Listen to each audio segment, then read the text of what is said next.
Noong ika-21 siglo, biglang lumitaw ang mga gate sa buong mundo. Ang mga gate ay konektado sa mga labirinto na kilala bilang catacombs, at doon, laganap ang mga halimaw na tinatawag na enemies. Kung hahayaan ang isang catacomb ng matagal, magsisimulang pumasok ang mga kalaban sa ating mundo. Niyurakan ang sangkatauhan, walang magawa. Gayunpaman, natuklasan na kung mananatili ang ilang piling individual sa isang catacomb sa loob ng isang takdang panahon, magigising ang kanilang mga kakayahang tinatawag na skills. Ginamit ng sangkatauhan ang mga skill na ito para lumaban sa mga kalaban. Ang mga may hawak ng skill na nag-explore at sumakop sa mga catacomb ay tinawag na dungeon divers. Habang nasa loob ng silid-aralan, tinalakay ng isang propesor kung paano naging pinakarespetadong propesyon sa mundo ang mga player at dungeon diver. Napabuntong hininga ang isang estudyante. Ang pangalan niya ay Soda Suzaki. Ang ating bida, parehong dungeon divers ang kanyang mga magulang, ngunit namatay ang kanyang ama sa labanan. Para naman sa kanyang ina, pangarap pa rin ni Soda na maging isang player, isang magaling na dungeon diver, tulad nila. Naantala ang kanyang pag-iisip nang may lumitaw na parang aninong nilalang sa labas ng bintana at naglabas ng pangil na parabang lalapain siya. Ito'y labis na ikinagulat ni Soda na naging dahilan ng kanyang pagsigaw. Tiningnan lang siya ng kanyang guro at mga kaklase habang may ilang nagbubulungan sa likod niya na parabang hindi ito ang unang beses na nangyari. Nahulog siya sa kanyang upuan sa takot. Sa wari, walang sinuman maliban sa kanya ang nakakakita sa anino. At hindi pa nagtatagal simula noong mangyari ito. Nagsimula siyang makakita ng mga bagay na hindi nakikita ng iba. Tinatawag itong spirit sight, ang kapangyarihang makakita ng mga espiritu. Noong nabubuhay pa ang tatay ni Soda, sinubukan nilang gisingin ang kanyang skill sa isang catacomb, pero hindi siya nagtagumpay dahil masyado siyang takot para mag-focus. Tiniis ito ng ating bida sa loob ng ilang oras ngunit hindi pa rin nagising. Hindi pa rin niya magawang maging tulad ng kanyang ama na kilala bilang ang pinakamalakas na Flame Master. Pagkatapos ay tinanong siya ng isa sa kanyang mga kaklase kung okay lang siya. Tinulungan ng lalaki si Soda na tumayo. Hindi inaasahan ng ating bida ang anumang tulong mula sa lalaking ito. Ang lalaki ay si Takuto Saiga, kanyang kaibigan mula pagkabata at isang player, isang dungeon diver na nagising na ang skill. Itinayo siya ni Takuto at bumulong pagkatapos ng klase sa dati nating lugar. Pinagpawisan si Soda dahil sa sinabi nito. Nagsimulang humanga ang ibang mga estudyante kay Takuto, sinasabing mayroon siyang malaking puso, ngunit tila tutol ang ating bida. Pumunta si Soda at dumating sa dati nilang lugar para lamang salubungin ng isang suntok. Huli ka na, Mr. Nagpapakilalang Spirit Medium. Lumalabas na isa lang palang buli si Takuto sa kanya. Minamaliit niya si Soda na nakahandusay na sa lupa. Hinawakan ni Takuto si Soda sa kwelyo at hiningi ang pera na atubiling ibinigay ni Soda. Ito lang, para bang hindi pa rin kontento si Takuto sa halaga. Ipinaliwanag ni Soda na hindi na siya makapagbibigay pa dahil kailangan niya ang pera para sa mga bayarin sa ospital ng kanyang ina. Pagkatapos ay sinipa siya ni Takuto at sinabihang itigil na ang pag-aaksaya ng pera sa kanyang ina, na nakoma na sa loob ng isang catacomb. Ininsulto pa niya ang kanyang ama, sinabing nawala ito sa sarili at namatay na parang basura, nagpatuloy ang bully, sinasabing parehong walang kwenta ang mga magulang ni Soda. Pagkatapos ay sinabi ni Takuto na nagkukunwari lang si Soda na may spirit sight para pagtakpan ang kanyang kawalang kakayahan. Dahil dito ay napaluha si Soda. Kinuwestiyon pa ng tarantadong ito kung bakit pa ipinanganak ang kanyang pamilya. Pagkatapos ay nainis si Takuto sa titig ni Soda. Tumayo ang ating bida, nag-aalab ang galit sa kanyang mga mata. Sinabihan ni Takuto si Soda na alamin ang kanyang lugar, tinawag siyang walang kwentang basura. Sinimulan na naman niya itong bugbugin ng husto. Pagkatapos ay may napagtanto si Soda. Totoo na nagbago ang kanyang tatay matapos bumagsak ang kanyang nanay. Totoo na ibinabad niya ang sarili sa mga catacomb na parabang sinapian at namatay siya bago pa man sila makapag-usap. Sa isip ni Soda, tiyak na may dahilan. Nakahandusay ng walang magawa ang ating bida sa lupa. Hinawakan ni Takuto si Soda sa kanyang damit at sinabi sa kanya na sasanayin niya ito kapalit ng kanyang mga walang kwentang magulang. Isang berdeng gate ang biglang lumitaw sa harapan nila. Natigilan si Soda. Isa itong totoong gate. Sinabi ni Takuto na natagpuan niya ito kahapon at dito magsisimula ang pagsasanay. Tinanong ng isa sa mga alipores ni Takuto kung delikado ba ito, pero sinabi lang ni Takuto na kung may reklamo siya, mas mabuting huwag na siyang sumama. Masyadong kumpiyansa si Takuto sa berdeng gate na ito, tinawag itong maliit na bagay dahil nakalinis na sila ng mga purple gate noon. Ang sandaling ito ay labis na ikinatakot ni Soda. Kinuyom niya ang kanyang kamao. Biglang itinutok ni Takuto ang kanyang pana sa gilid ni Soda bilang banta. Dumaplis ang pana sa kanyang pisngi. Sinabihan niya itong tumigil sa pag-iyak kung hindi ay sa kanyang ina na itututok ang susunod na pana. Nagnalit ang ngipin ng ating bida sa galit, ngunit wala siyang pagpipilian kundi sumunod. Lahat sila ay pumasok sa loob ng berdeng gate at sa catacomb. Gaya ng dati, si Soda lang ang nakakakita sa mga espiritu, at ito'y labis niyang ikinatakot. Isang bola ng apoy ang biglang lumitaw at lumipad diretsyo papunta kay Soda. Natigilan siya, hindi alam ang gagawin. Ang ating bida ay naghanda na lamang para sa pagtama. Sinipa ni Takuto ang bola ng apoy at sinabihan si Soda na huwag maging duwag, pagkatapos ay ininsulto siya bilang anak ng pinakamalakas na Flame Master. Sinabi niyang sawa na siya sa mga dahilan ni Soda at sinabing walang kwenta ang kanyang pagkabuhay. Seryoso siya. Puro masasakit na salita ang lumabas sa bibig ni Takuto, sinasabi kay Soda kung gaano kasama ang kanyang ama. Sinabi niya na kahit bumagsak ang kanyang asawa, patuloy na sinakop ng ama ni Soda ang mga katakomb at namatay para sa wala. Nagpatuloy siya tungkol sa kung gaano siya kasama at kung paano niya mas pinahalagahan ang katayuan kaysa sa kanyang pamilya. Pagkatapos ay iminungkahi ni Takuto na kung mamamatay si Soda sa katakomb, baka sa wakas ay makita na niya ang kanyang ama. Dito ka na lang mamatay, sabi ng tanga. Ang mga masasakit na salitang ito ay nagpaiyak kay Soda, iniisip na minamaliit siya ng lahat, na kahit ang mga multo ay pinagtatawanan din siya. Pero pinagtatawanan nga ba talaga nila siya? Nagulat si Soda. Tumingin siya sa paligid, nag-iisip kung ang mga apoy nga ba talaga ang nagsalita. Pagkatapos ay sinabi nito, pilitin mong tingnan at makinig. Napatingin si Soda ng may pagkamangha. Napagtanto niya na totoong narinig niya itong kinakausap siya. Tinanong ng gago kung ano ang tinitingnan niya, pagkatapos ay natigilan. Bumulwak ang dugo mula sa kanyang bibig. Nasaksak si Takuto mula sa likuran. Hindi makapaniwala ang kanyang mga alipores sa kanilang nakikita. Ang kanilang boss ay binalot at itinaas sa ere. Isa itong higanteng gagamba. Tinanong ng isa sa mga alipores kung iyon ba ang Queen Spider, ang area boss ng pinakamahirap na Red Gate. Dadalhin nito ang pinakamasarap tingnan na biktima pabalik sa pugad nito at mangingitlog sa loob nila habang kumakain. Tunay ngang napakasamang paraan ng pagkamatay at ang natirang biktima ay para sa mga anak nito. Tumakbo ang mga alipores ni Takato sa abot ng kanilang makakaya, iniwan si Soda at ang Fireball Spirit. Napapaligiran na ngayon si Soda ng mga halimaw. Isang anak ng gagamba ang tumayo sa harap niya, nakatitig na para bang siya ay isang masarap na merienda. Ito na ba ang katapusan ko? Naisip ng ating bida. Pero ayaw niyang mamatay. Muling nagsalita ang Fireball Spirit, sinabing huwag siyang sumuko at patalasin ang kanyang mga pandama at damhin ito. Sa kalagayan mo ngayon, dapat mong maintindihan. Nalilito pa rin si Sota, ngunit kumapit siya sa pananampalatayang iyon. Biglang may lumitaw na liwanag, na sinundan ng mensaheng nagsasabing lumampas na sa itinakdang limitasyon ang tagal ng pananatili. Binabati kita. Sabi nito, may isang skill na nagising dahil sa biyaya ng katakom. Ang nagising na skill ay legacy anomaly mula sa mga ligaw na kaluluwa. Talagang ligaw. Pero ano sila? Nagtaka si Sota. Lumaki ng husto ang fireball. Natulala ang ating ANC. Pagkatapos, nag-anyong ama niya ang fireball, inaabot siya. Inabot ni Sota ang kamay ng kanyang ama habang umuungal ang mga gagamba. Napapalibutan sila ng mga halimaw. Sa wakas, nagtagpo ang kanilang mga kamay. Pagkatapos ay sumabog, tinupok ang mga natitirang gagamba. Naramdaman ni Soda na nanumbalik at lumakas siya habang bumubulusok ang apoy sa loob niya. Ang nagising na skill na legacy anomaly ay nagpahintulot sa kanya na manahin ang mga skill mula sa mga ligaw na kaluluwa. Nasa kamay na ni Soda ang flame skill, ang parehong skill ng kanyang ama. Hindi siya makapaniwala na may skill na siya ngayon. Hindi lang yon, naging dungeon diver na rin siya. Naging emosyonal siya kaya napansin ito kahit ng Fireball Spirit. Hindi talaga ito ang tamang oras, sabi nito, dahil paparating na ang mga halimaw. Isang buong kawan ang sumugod kay Soda. Hindi pa rin niya alam ang gagawin kahit na nakakuha na siya ng skill. Pinagalitan siya ng Fireball Spirit na panatilihing matalas ang kanyang pandama at mag-concentrate lang sa pagtingin dito. Nag-focus si Soda, nagsimulang mag-apoy ang kanyang mga mata. Tinitigan niya ang gagamba at nakita niyang may idudura ito. Nagawa niyang iwasan ito. Ipinaliwanag ng Fireball na nakita ni Soda ang pag-aalab ng kaluluwa nito. Tila, ang pinagmumulan ng kapangyarihang ginagamit ng lahat ng player, kaaway at diver ay nagmumula sa kaluluwa. Ang sandaling nakita niyang tinitipon ng gagamba ang kapangyarihan nito sa bibig ay dapat ituring na resulta ng anomaly skill. May isa pang gagamba na lumapit kay Soda. Diretso itong sumugod sa kanya. Iniisip niya kung gaano katagal tatagal ang halimaw. Nag-ipon ito ng enerhiya sa bibig nito. Pero sinipa ito ni Sota bago pa man ito makadura. Nagulat siya na naiwasan niya ang mga atake nito. Pagkatapos ay tumalon siya at sinuntok ang halimaw. Natulala si Soda. Kaya na niyang lumaban ngayon. Ipinaliwanag ng Fireball na dahil nasa loob ng katawan niya ang kaluluwa ng kanyang ama, ibinabahagi ang kanilang mga skill at combat technique. Pakiramdam ni Soda ay nasa likod niya mismo ang kanyang ama, ginagabayan siya gamit ang bagong nakuhang napakalakas na kapangyarihan. Napaluha siya dahil dito. Ang pakiramdam na iyon ay nagbigay sa kanya ng kumpiyansang lumaban. Gamit ang kapangyarihang ito, sinuntok niya ang isang halimaw. May isa pang nasa likod niya, nag-ipon ng enerhiya sa bibig nito, ngunit naiwasan niya ang atake nito sa tamang oras. Kaya nagpatuloy sa pag-aapoy ang kanyang mga mata. Nag-focus siya at pinag-aralan ang halimaw.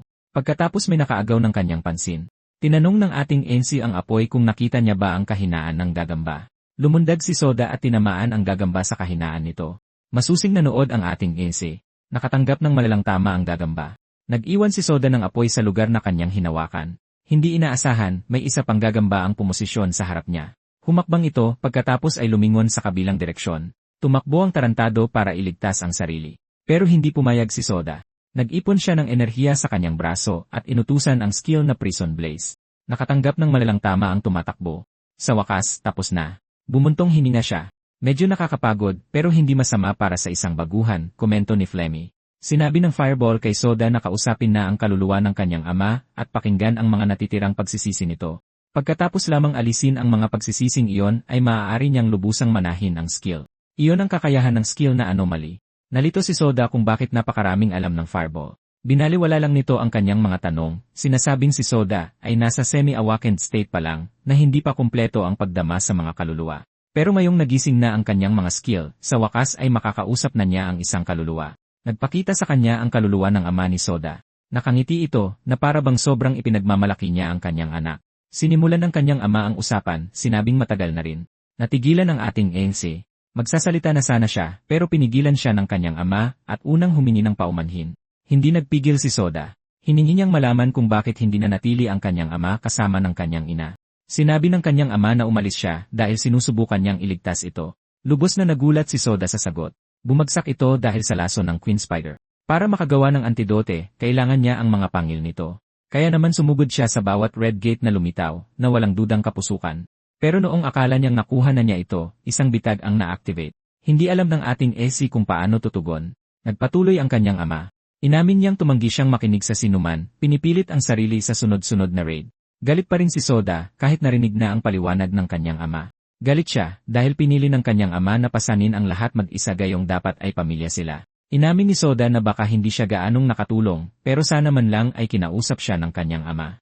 Natahimik ang kanyang ama. May determinasyon sa kanyang mga mata, sinabi ni Soda na siya ang magliligtas sa kanyang ina. Sumumpa siyang lalampasan niya kahit ang pinakamahusay na player, ang kanyang ama. Sumumpa siyang hindi niya hahayaang may mamatay pang iba, at magiging pinakamalakas siyang player ever. Talagang ipinagmamalaki ng kanyang ama ang kanyang anak, na ngayon ay nagsasalita na parang isang matandang lalaki. Niyakap niya si Soda, sinasabi kung gaano siya ka-proud at kung gaano niya ito kamahal. Gusto niyang sabihin ang lahat ngayon, nang walang anumang pagsisising maiiwan. Sinabi ng ama ni Soda na maging mas malakas siya kaysa kaninuman. Di nagtagal, natunaw ang kanyang ama, naging mga lumulutang na bula. Sinabi niya kay Soda na umaasa siya sa kanya at alagaan ang kanyang ina. Buong pusong pinasalamatan ni Soda ang kanyang ama. Pagkatapos ay lumitaw ang isang asul na screen, tulad noong unang nakuha ni Soda ang kanyang skill.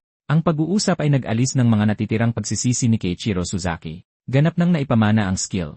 Radiant Blaze na nagpapahintulot sa malayang pagmamanipula ng apoy. Naiwan na siyang mag-isa ngayon. Tumulo ang mga luha ng kagalakan mula sa mga mata ni Soda. Pinagtawanan siya ng Fireball Spirit, sinabing napakatapang na pahayag ang lampasan ang kanyang ama, pero inamin nitong mali ito sa pag-aakalang duwag si Soda. Sinubukang pasalamatan ni Soda ang Flame Spirit para sa lahat, pero binaliwala lang siya nito, halatang hindi interesado sa formal na pasasalamat na parang hindi sila magkaiba. Nagising ang kuryosidad ni Soda sa sagot na yon, at sa wakas ay tinanong niya kung sino talaga ang Fireball. Posible kayang kakilala niya ito. Sinubukang sumagot ng Fire Spirit pero biglang naging unstable ang koneksyon. At walang naintindihan si Soda kahit isang salita. Sinubukan nito ulit pero pautal-utal ang boses. Walang malinaw na lumabas, parang isang video call na naglalag sa pinakamasamang sandali. Kahit anong pilit ng Fireball, hindi pa rin ito masabi. Tila, kung ano man ang sinusubukan nitong ipaliwanag ay itinuturing na isang bug. Sinabi na lang ng Fireball kay Soda na tawagin na lang niya ito sa kahit anong gusto niya sa ngayon. Pero, syempre, dapat daw ay astig mungkahin ito. Naisip ni Soda na baka pwede niyang tawagin itong Tamaw. Natigilan ang Fireball. Ayaw na ayaw nito sa pangalan at agad na kinwestiyon ang taste ni Soda. Sinubukang ipagtanggol ni Soda ang sarili, sinabing wala siyang magagawa. Ang Fireball naman ang nagsabi na pwede niya itong tawagin kahit ano. Sa huli, sumuko ito. Tama si Soda. Kaya ngayon, kailangan nilang panindigan ito. Pagkatapos ay pinaalalahanan nito si Soda na may kailangan pa siyang gawin. Nabigla ang ating bida noong una. Pagkatapos ay naging seryoso ang kanyang mukha, na para bang mayroon na siyang magandang plano. Kumbinsido ang Fireball na bagay sa kanya yon. Habang naglalakad sila patungo sa labasan ng katakom, sinabi ng Fireball kay Soda na kung gusto niya ulit silang makita, kailangan lang niyang bumalik sa isang katakom kahit kailan niya gusto. Sa wakas ay nakarating na ang ating bida sa labasan. Sa labas ng Green Gate, habol pa rin ng mga alipores ni Takuto ang kanilang hininga, nakayuko dahil sa sobrang bilis ng pagtakbo. Pareho nilang hindi maintindihan kung bakit may gagambang ganoon sa loob ng isang Green Gate, pero walang may sagot sa kanila. Biglang umilaw ng malakas ang Green Gate, kaya napaatras silang dalawa sa gulat. May mga singsing na lumitaw sa paligid nito na naglantad ng katotohanan. Ngayon naintindihan na nila kung ano talaga ito. Isa itong irregular gate. Tila hindi maintindihan ng isa sa mga alipores ni Takuto. Ang hirap ng gate ay mahigpit na nakabase sa kulay, pula, dilaw, lila, asul, at saka berde. Karaniwan, halata ang antas ng panganib sa pagtingin pa lang sa kulay ng gate, pero ang isang gate na may mga singsing ay nangangahulugan lamang ng isang bagay. Ang panganib ay tumalon diretsyo sa pinakamataas na antas. Hindi makapaniwala ang alipores numero 1. Kaya isa pala itong red gate. Tanong niya. Nagsimula silang mataranta habang iniisip kung paano nila ito i-report sa asosasyon. Aaminin ba talaga nila na illegal silang pumasok? At higit pa doon, binugbog nila ang isang sibilyan. Sinabi ng isa sa kanila na marahil ay nakuha ni Takuto ang nararapat sa kanya, pero naalala ng alipores numero 2 na nasa loob pa si Soda. Pagkatapos ng maikling paghinto, nagpasya sila na wala namang mag-aabalang hanapin siya. Ang pagkawala ng isang talunan ay walang kwenta. Doon bumukas ang Green Gate. Kalmadong lumabas si Soda at sinabing, "Sorry kung basura ako." Natigilan ang mga alipores nang makita ang isang ibang-iba na Soda. Nagsimula silang magtaka kung paano siya nabuhay. Nagliyab ang mga mata ni Soda. Desperadong gustong malaman ng alipores numero 2 ang mga sagot, pero abala ang ating bida sa pag-aaral sa kanilang dalawa. Nakita niyang wala silang binatbat kumpara sa mga gagambang kanyang hinarap. Agad siyang sinisi ng tarantadong ito sa pagkamatay ni Takuto. Maging ang isa pang alipores ay hindi makapaniwala sa sinasabi niya. Sa huli, nagpasya ang tarantado na ang pinakamadaling solusyon ay isisi ang lahat kay Soda. Pero tapos nang makinig si Soda, pagod at inis, sinabi niya sa kanila na kailangan niyang makausap si Kotora. Naguluhan si Kotora. Ang isa pang alipores na naramdamang binaliwala ay nagalit at sumuntok sa kanya, pero hindi man lang gumalaw si Soda. Siya ang unang umatake, nagpakawala ng isang malakas na suntok diretsyo sa kanyang mukha. Tumalsik ang tarantado at sa huli ay bumagsak, habang ang isa naman ay nanigas, nag-iisip kung totoong naging dungeon diver na si Soda. At higit pa doon, napakalakas niya. Pagkatapos ay humingi ng pabor si Soda kay Kotora, at kahit basang-basa sa pawis at halatang nanginginig, pumayag si Kotora. Magkasama silang pumasok ulit sa katakom. Alam ni Kotora sa kanyang kalooban na wala silang dalawang laban. Pero ipinaliwanag ni Soda na ito na ang kanilang pagkakataon na pumasok sa isang irregular gate. Kung hindi sila kikilos ngayon, huli na ang lahat. Kumpiyansa ang ating bida at buo ang determinasyong talunin ang Queen Spider. Nagulat si Kotora nang mapagtanto niyang ito pala ang plano ni Soda mulat sa pool, at iginiit na dapat silang tumawag ng backup. Bago pa siya makapagsalita, may sumigaw mula sa kanilang likuran. Teka lang. Parehong napapitlag sina Soda at Kotora, lumingon sa takot na parabang may isa pang multo na lumitaw. Isang maingay at kumpiyansang lalaki ang humakbang, hinarangan ang kanilang daan, at malinaw na hindi niya hahayaang gawin nila ang gusto nila, hindi habang siya'y humihinga pa. Sino ang estrangherong ito, at bakit siya nandito sa katakom? Parehong walang ideya sina Soda at Kotora kung sino siya, kaya diretsahan nila siyang tinanong. Tumanggi ang lalaki na ibigay ang kanyang pangalan, sinabing hindi siya magpapakilala sa mga kahina-hinalang tao. Sinubukang magpaliwanag ni Sota pero pinutol siya ng lalaki. Tinuro niya na si Sota ang walang malay sa labas ng gate kanina. Bukod pa riyan, kailangan ng 3 tao sa pag-explore ng katakom, pero 2 lang sina Sota at Kotora na lalong nagpaduda sa kanila. Sa paraan ng kanyang pagsasalita, malinaw na may sapat na dahilan ang lalaki para arestuhin sila doon din. Inihanda ng lalaki ang sarili para turuan ng leksyon ang dalawa habang sinusubukan ng ating bida na magpaliwanag sa huling pagkakataon, pero ikinuyom niya ang kanyang kamao at sumigaw na hindi niya tinatanong si Sota. Habang sumugod ang lalaki at sumuntok kay Soda, umilag si Soda. Alam niyang wala siyang pagpipilian at gumanti ng isang matalas na uppercut. Hindi man lang natinag ang lalaki, nang umisi at sarkastikong sinabi na magaling si Soda. Ginamit niya ang kanyang skill, Man of Steel. Ito ay isang kakayahan na ginagawang bakal ang kanyang katawan. Ganap na tumigas ang kanyang mga kamao, at binalaan niya si Soda na isang tama lang mula sa mga ito ay siguradong masasaktan siya ng malubha. Agad na nakilala ni Soda ang lakas ng lalaki. Kung susubukan nilang ipilit ang kanilang swerte, alam niyang tapos na sila. Kaya tumalikod si Soda at tumakbo, umurong at iniwan si Kotora kasama ang lalaki. Sinigawan siya ng lalaki, sinabihang bumalik si Soda at lumaban, at sinabing dapat ay isa itong matinding laban. Natigilan si Kotora pero mabilis na sumunod kay Soda. Patuloy silang hinanap ng lalaki, sumisigaw na dapat silang lumabas at labanan siya ng patas. Nagtago silang dalawa sa loob ng kuweba, alam na hindi pa nila siya kayang labanan, hindi pa sa ngayon. Sigurado si Soda na hindi nila siya kayang harapin ng walang armas, at ang paggamit ng apoy ay maglalagay din sa kanila sa panganib. Biglang may lumitaw na isang berdeng espiritu ng bolang apoy sa harap ni Soda. Nakilala ng espiritu ang walang hiyang lalaking bakal na yon. Ang pangalan niya ay Tuma. Narinig ni Soda na sinabi ng espiritu na ang pagkakita kay Tuma ay gumising sa kanya, at ngayon ay oras na para sa paghihiganti. Dahil sa kuryosidad, tinanong ni Soda kung may nangyari ba sa pagitan ng espiritu at ni Tuma. Nagulat ang espiritu na nakikita siya ni Soda. Simpleng sumagot si Soda na, tiyak na nakikita niya ito. Ipinaliwanag ng espiritu na matagal na silang nagkagalit ni Tuma. Nagpasya silang tapusin na ang lahat sa isang labanang isa laban isa. Sa kasamaang palad, natalo siya. Nagplano siya ng kanyang paghihiganti ngunit namatay sa loob ng katakom. Labis siyang nadismaya. Hindi man lang siya makamatay ng payapa ng ganito. Nang makita ito, nag-alok si Soda na tulungan siya. Buong kumpiyansa, lumabas si Soda para harapin muli si Tuma. Si Tuma, na mayabang pa rin, ay natuwang makita siya at tumawa, masaya na sa wakas ay lumabas si Soda. Isinigaw ni Soda ang kanyang buong pangalan. Higurashi, Tuma. Natigilan si Tuma. Paano niya nalaman ang pangalan ko? Habang naghahanda si Soda na suntukin siya, humingi siya ng paumanhin, pagkatapos ay isang berdeng kidlat ang tumama kay Tuma. Natulig siya sa kuryente at bumagsak sa lupa. Nakatayo sa ibabaw ni Tuma, lumabas ang berdeng bolang apoy mula sa katawan ni Soda, ipinagdiriwang ang kanyang tabumpay. Masayang nagpasalamat ang espiritu kay Soda. Sa wakas ay nawala na ang kanyang pinagsisisihan, at oras na para sa kanya na magpatuloy. Nagpaalam si Soda at napagtanto na lahat ay may dalang sariling mga pagsisisi. Isang asul na screen ang muling lumitaw. Isang bagong skill ang namana, Stone. Kayang gumawa ng malakas na kuryente sa isang iglap. Hindi nagtagal ay natagpuan ni Kotora si Soda, at nakitang natalo niya si Tuma. Tinanong ni Soda kung bakit hinahanap pa rin siya ni Kotora gayong pwede naman siyang tumakas na lang. Sumagot si Kotora na hindi pa rin niya alam kung bakit siya isinama sa simula pa lang. Lumalabas na kailangan ni Soda ang skill ni Kotora, ang Poison Master. Ang pangunahing layunin niya ay manipulahin ang lason. Alam mismo ni Soda na kayang gumawa ni Kotora ng mga antidote basta't mayroon siyang mga materyales. Naranasan na niya ito dati. Tinanong ni Kotora kung ano ang kailangan ni Soda na gawin niya. Sumagot ang ating bida na determinado siyang talunin ang Queen Spider. Kailangan niya ng Poison Master para tulungan gumaling ang kanyang ina. Kahit na hindi kailangan ni Kotora na lumaban, nagpasya pa rin siyang lumaban. Pero may isang bagay siyang hiningi kay Soda. Pakiusap, iligtas mo si Takuto. Nagpasalamat si Kotora kay Soda, sinabing dahil sa kanya, paulit-ulit siyang naligtas at nagawang gisingin ang kanyang skill. Ikaw ang aking tagapagligtas. Tumanggi si Soda na iligtas si Takuto, sinabing hinding-hindi niya ito mapapatawad. Gayunpaman, binigyan niya ng pagpipilian si Kotora, na iligtas si Takuto ng mag-isa habang si Soda ay nakatuon sa paglaban sa Queen Spider. Natigilan si Kotora. Tumalikod si Soda at nangakong hindi siya makikialam. Napangiti si Kotora dahil dito.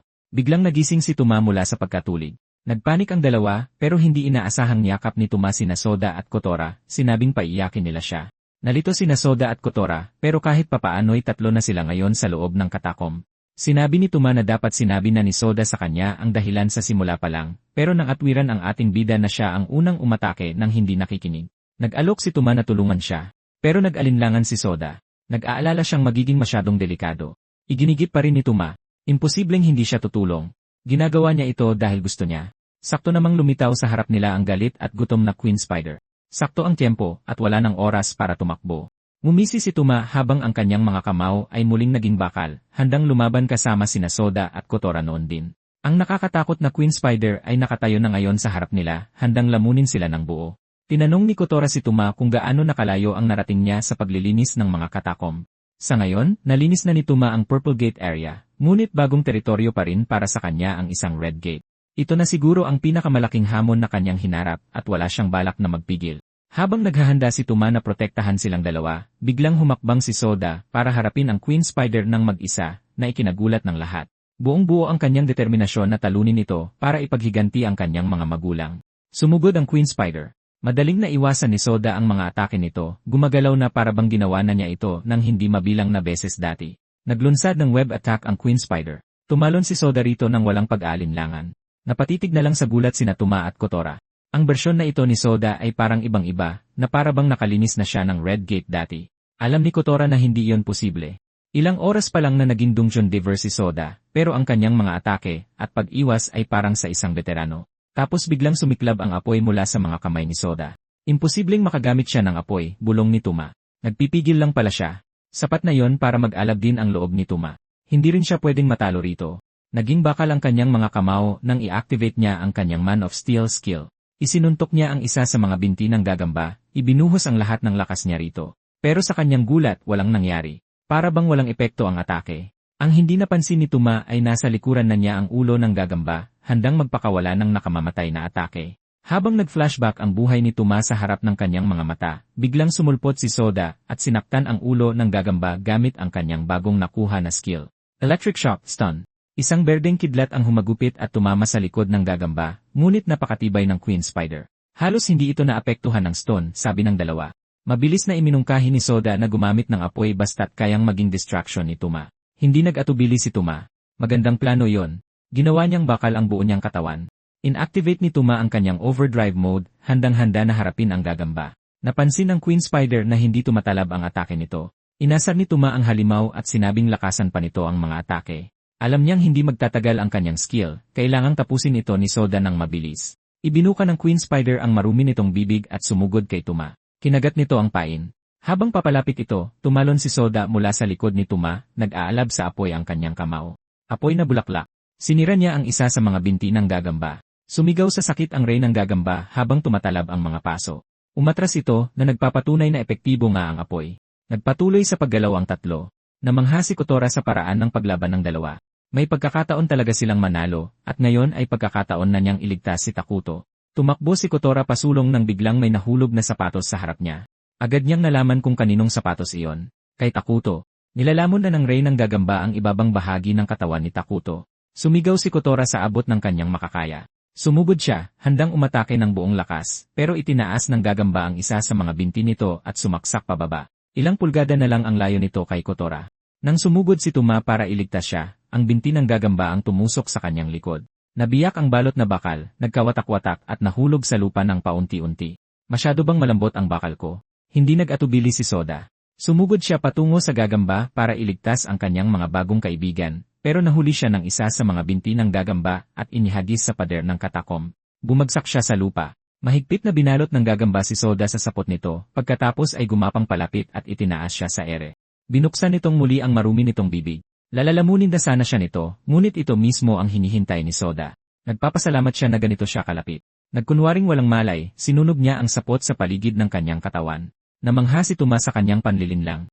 Kumuha siya ng isang piraso ng nahulog na bakal ni Tuma at sinaksak ang gagamba diretsyo sa mga mata. Sa sandaling tumagos ang talim, nagpakawala si Soda ng electric shock, idinirekta ang kuryente sa katawan nito. Habang ang kanyang kabilang kamay ay nababalot ng apoy, sinuntok niya ang gagamba diretsyo sa bibig. Sinunog ng atake ang gagamba mula sa loob palabas. Sa huling pangingisay, bumagsak ito sa lupa ng walang buhay. Salamat sa basag na bakal ni Tuma, nagawa ito ni Soda. Sa wakas ay maililigtas na niya ang kanyang ina. Sa kabilang banda, nakatayo sina Tuma at Kotora sa ibabaw ng walang buhay na katawan ni Takuto.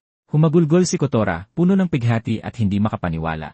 Dahan-dahang nag-alok si Tuma na buhatin si Takuto para mabigyan nila ito ng maayos na libing. Pagkatapos ay lumapit si Tuma kay Soda para batiin siya sa pagtalo sa rey ng gagamba. Ngunit umiling si Soda at sinabing hindi niya ito magagawa kung wala ang tulong ni Tuma. Namangha si Tuma. Mayroong maraming kakayahan si Soda. At ang electric shock na yon ay nagpaalala sa kanya sa isang taong kinamuhian niya noon. Inihayag ni Soda na ang kakayahang electric shock ay galing kay Goto. Dahil doon, gusto niyang bisitahin ang puntod ni Goto. Natigilan sa gulat si Tuma. Walang puntod na bibisitahin. Buhay pa si Goto, sabi ni Tuma. Nalito ang ating bida. Ipinaliwanag ni Tuma na nakita niya ito kahapon lang. Walang duda tungkol doon. Natulala ang ating bida. Bigla, napahawak si Soda sa kanyang ulo nang tamaan siya ng matinding migraine. Umalinggaw sa kanyang isipan ang boses ng espiritong bolang apoy. Nahawakan mo na ang ugat ng mundong ito. Isang alaala ang lumitaw. Nakaupo si Soda sa isang silid-aralan kasama ang isang babaeng nakatayo sa tabi niya, ngunit wala siyang ideya kung sino ito. Bumagsak ang katawan ni Soda, nawalan ng malay sa lupa. Habang nilalamon siya ng dilim, nagpatuloy sa pagsasalita ang espiritong bolang apoy, ipinapaalala sa kanya na ang kailangan niyang iligtas ay hindi lang ang kanyang ina. Sa loob ng ospital, tinanong ni Tuma si Soda kung ang lalaking ito ba talaga ang mukha ng espiritong nakilala niya sa loob ng katakom. Kinumpirma ito ng ating bida. Matapos ang matinding laban sa gagamba, hindi pa rin tapos ang bangayan ni Tuma at Goto. Inasar ni Tuma si Goto, tinanong kung siya ba talaga ito o kambal lang, at tinawag siyang mukhang masama. Nag-iisa akong anak, sagot ni Goto. Tinanggap ni Tuma ang paliwanag dahil mukha talagang spoiled brat si Goto. Patuloy silang nag-asaran na parang mga bata, tuluyang nakalimutan na nasa ospital sila. Kinailangang mamagitan ni Soda para pakalmahin sila, lalo na nang magsimulang tumingin ang mga tao. Sa wakas ay tumahimik silang dalawa, at tinanong ni Soda kung ligtas bang isipin na ang gate na nalinis nila ay sarado na at stable na. Tiniyak sa kanya ni Tuma at Goto na 2 beses nilang sinuri ang lahat bago umalis. Kapag natalo na ang boss ng isang gate, nagiging stable ito at hindi na nagdudulot ng anumang banta ng pagsalakay ng kaaway. Nagpasalamat si Sota sa kanilang dalawa sa paglilinis ng gate at umalis para tingnan si Kotora. Habang papalayo si Sota, tinanong ni Goto kung siya ba talaga ang tumalo sa boss. Kinumpirma ito ni Tuma. Natalo ni Sota ang isang red gate boss. Natulala si Goto. Mukhang posible pala talagang magmana ng mga kakayahan mula sa mga ligaw na kaluluwa. Isang nakakabaliw na abilidad, kasama pa ang mabilis na pag-isip at purong tapang ni Sota. Doon nakaisip ng magandang ideya si Tuma, ang i-recruit si Soda sa kanilang team. Sinabi ni Tuma na may pabor siyang hihilingin kay Goto, pero ayaw ni Goto. Nagsimula na namang magsigawan ang dalawa. Sa labas ng ospital, pinoproseso ni Kotora ang mga parte na kinuha mula sa napatay na gagamba para kunin ang lason. Nakita siya ni Soda. Halos kumpleto na ang pagsusuri at malapit nang maging handa ang antidote. Tinanong ni Kotora kung kumusta na si Soda, lalo na matapos siyang mawalan ng malay sa loob ng katakom. Nagpasalamat si Soda kay Kotora sa pagtulong sa kanya. Ibinahagi ni Kotora na siya ang may pinakamagaang mga sugat. Pagkatapos ay humingi siya ng paumanhin, sinabing naging pabigat lang siya sa lahat. Binaliwala ito ni Soda. Kapag nasa panganib ang isang taong mahalaga, nanghihina ang iyong loob at naiintindihan ni Soda ang pakiramdam na iyon. Naalala niya ang kanyang mga magulang. Siyempre, iba si Takuto. Hindi pa rin siya gusto ni Soda. Pero para kay Kotora, hindi ito pareho at iginagalang iyon ni Soda. Hindi ko matatalo yan, sabi ni Kotora. Hindi naintindihan ng ating bida ang ibig niyang sabihin, ngunit sa pagtatapos ng kanilang usapan, natapos na rin sa wakas ang antidote. Salamat sa kahangahangang Poison Master. Ibinigay ito ni Kotora kay Soda at hinimok siyang magmadali at dalhin ito sa kanyang ina. Lubos na nagpapasalamat ang ating bida. Tumakbo siya ng buong bilis papunta sa kwarto ng kanyang ina sa ospital. Ito na yon, ang bagay na makakapagligtas sa kanya, nasa kanyang mga kamay na ngayon. Tiningnan niya ang kanyang inang nakahiga doon, hindi gumagalaw, at dahan-dahang ipinainom sa kanya ang antidote na ginawa ni Kotora. Isang lagok, at bigla na lang, nagliwanag ang buong katawan niya. Dahan-dahang bumukas ang kanyang mga mata. Wala na ang lason. Sa sandaling nagising siya, nanikip ang dibdib ni Soda. Napaiyak siya nang makita lang siyang gising muli. Nakilala niya agad ito at napansin kung gaano na siya kalaki. Naging emosyonal silang dalawa na parang muling nagkita matapos ang matagal na pagkakahiwalay. Nag-usap sila tungkol sa ama ni Soda. Tinanong ng nanay niya kung ano talaga ang naramdaman ng kanyang ama. Sinabi ng ating bida na ang mailigtas siya ang laging pinakamalaking hiling ng kanyang ama. Idinagdag niya na ipinagkatiwala sa kanya ng kanyang ama ang lahat, ang kanyang damdamin, kapangyarihan, at kalooban, kasama na ang mga apoy ng Kichiro. Nagulat dito ang kanyang ina. Hindi iyon magandang balita para sa kanyang ina. Tinanong niya si Soda kung ano ang plano niyang gawin ngayong natupad na niya ang hiling ng kanyang ama at nailigtas siya. Nag-alinlangan si Soda. Tama siya. Ano na ngayon? Pero sa kaloob-looban niya, alam na niya ang kanyang sagot. Determinado siyang maging pinakamalakas na Dungeon Diver para wala nang mamamatay muli. Hindi iyon ang gustong marinig ng kanyang ina. Tinanong ni Soda kung tutol ba siya sa kanyang desisyon. Hindi niya ito pinaganda. Sumagot siya agad ng, ang isiping laging isinasapanganib ng kanyang anak ang buhay nito ay nagpapasakit sa kanyang dibdib. Pero alam niyang sila, ang mga magulang niya, ang dahilan kung bakit ganito ang nararamdaman niya. Gayunpaman, inamin niyang hindi magiging patas kung pipigilan niya itong abutin ang kanyang pangarap. Namula si Soda dito, pinangako niya ito ng isang bagay, na isasama niya ang kanyang sarili sa mga isinumpa niyang proprotektahan. Kung mamatay siya, hindi niya ito kakayanin. Nanumpa si Soda na hindi niya hahayaang mangyari iyon. Nagyakapan sila ng mahigpit, kumakapit sa init ng isa't isa. Ito ang unang beses na tunay silang nagsama muli. Nang sa wakas ay lumabas si Soda sa silid, may pumukaw sa kanyang atensyon. Nasa malapit sina Tuma at Kotora, parehong nagpupunas ng kanilang mga mata at nagkukunwaring hindi umiiyak. Narinig nila ang lahat. Inamin ni Tuma na hindi nila sinasadyang makinig, pero binaliwala lang ito ni Soda at sinabing ayos lang. Pero nanatili pa rin ang tunay na problema. Pumasok si Soda sa isang katakomb ng walang pahintulot. Ano ang sasabihin nila sa asosasyon? Ipinagkibit balikat lang ito ni Tuma ng may kumpiyansa. Inaasikaso na ito ng grupo nila. Hindi na kailangang mag-alala. Pagkatapos ay inimbita niya si Soda na sumali sa kanila. Kung talagang gusto ni Soda na maging pinakamalakas na Dungeon Diver, ang grupo nila ang pinakamabilis na paraan sa isang lugar na malayo sa ospital.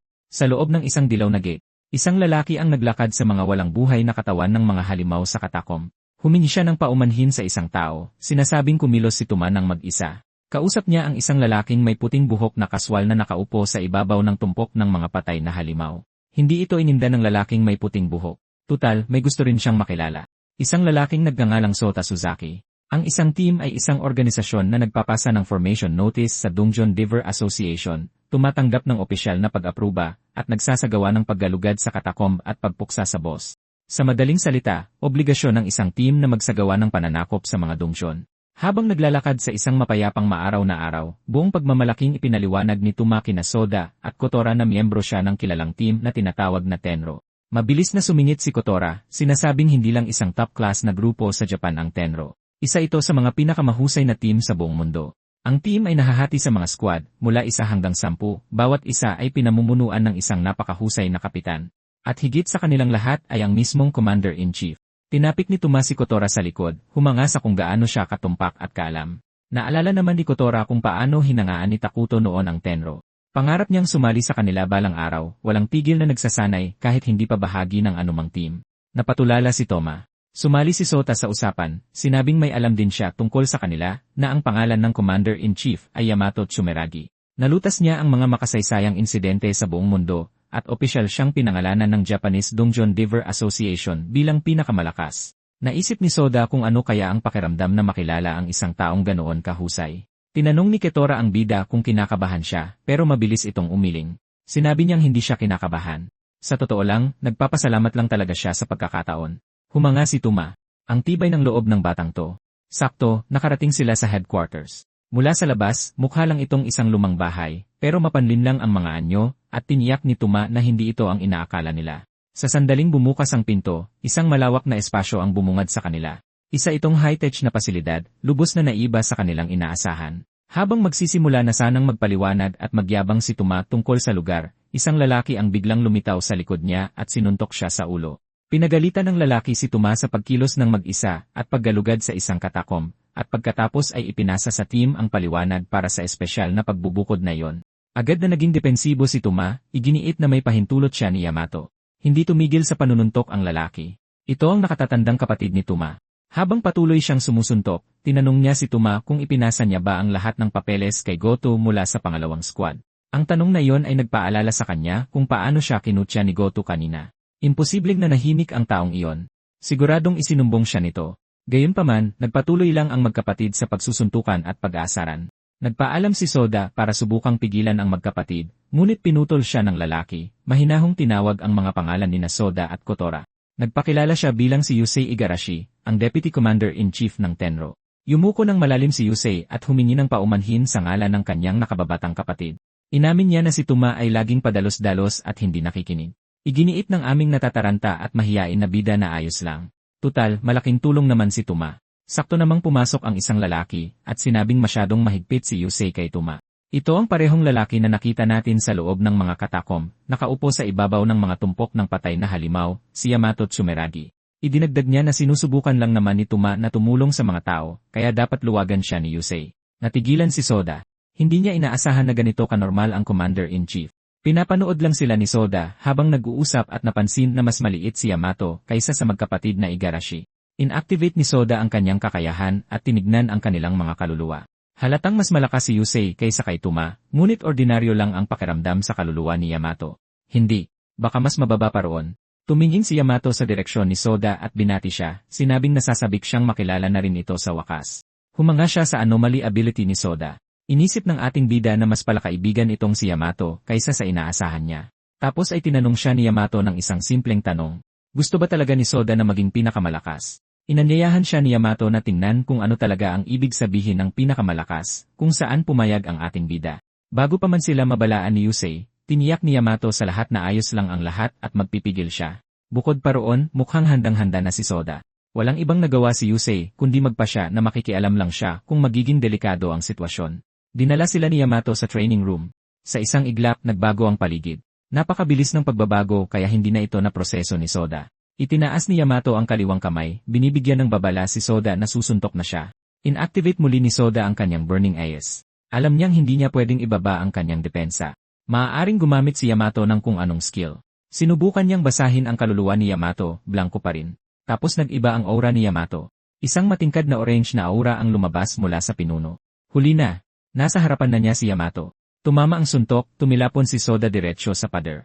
Sabay-sabay na sumigaw sina Tuma, Yusei, at Kotora sa pangalan ni Soda dahil sa takot. Nagkabitak-bitak ang pader sa likuran niya dahil sa impak. Sa isang sandali, akala ni Soda ay may sumabog. Pero mas mahalaga, ano yun? May hugistaw ang kaluluwa ni Yamato. Habang sinusubukang tumayo ng ating bida, napagtanto niyang hindi ito isang skill. Isa itong malaki at napakalakas na konsentrasyon ng purong enerhiya. Tinanong ni Yamato ang bida kung gusto pa niyang magpatuloy at may napagtanto na naman si Soda. Sa halip na umatras, mas lalo pa siyang ginanahan.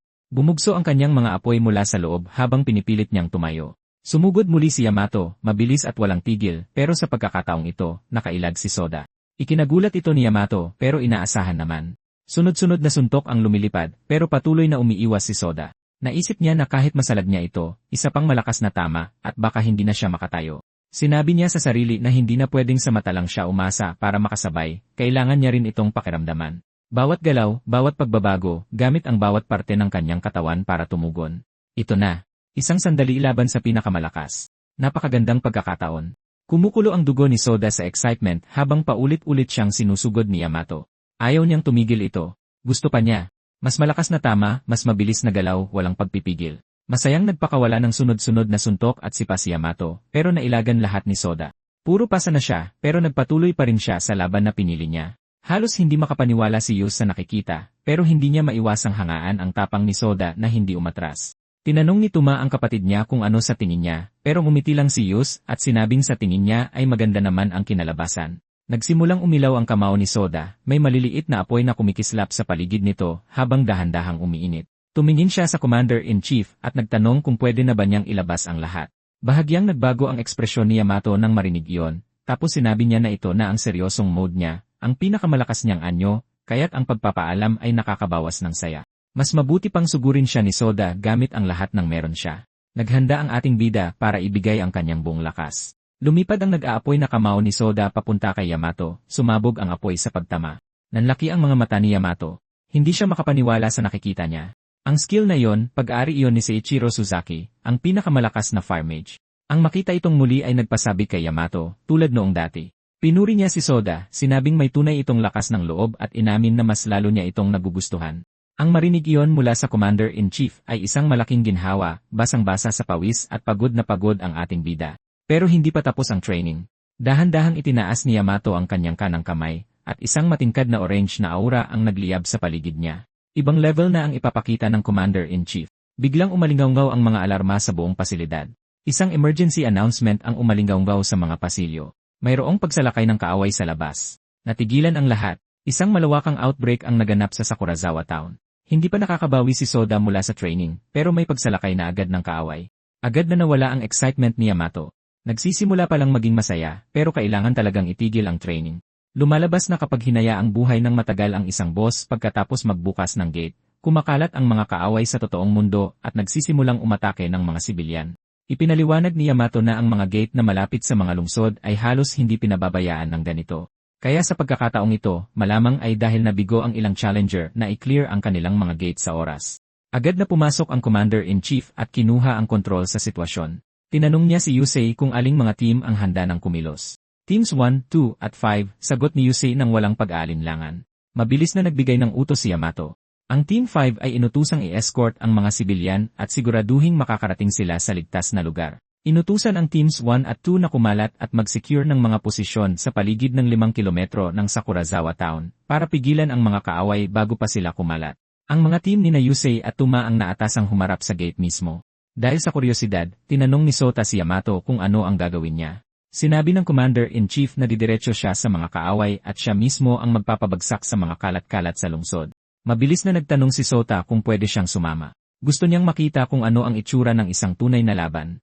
Tiningnan siya ni Yamato at binalaan siya ng direkta. Kung hindi siya makasabay, iiwan siya ng walang pag-aalinlangan.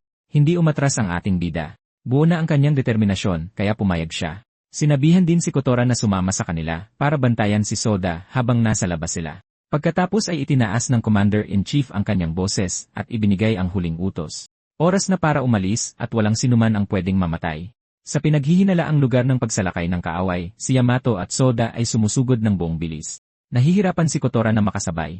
Hindi ka panipaniwala ang bilis nila. Nag-alala siya para kay Soda. Pagkatapos ng tunay na laban pagkatapos agad ng matinding training, halatang sobra na ito. Walang pag-aalinlangan, sinugod ni Yamato ang mga kaaway, sinusuntok sila isa-isa.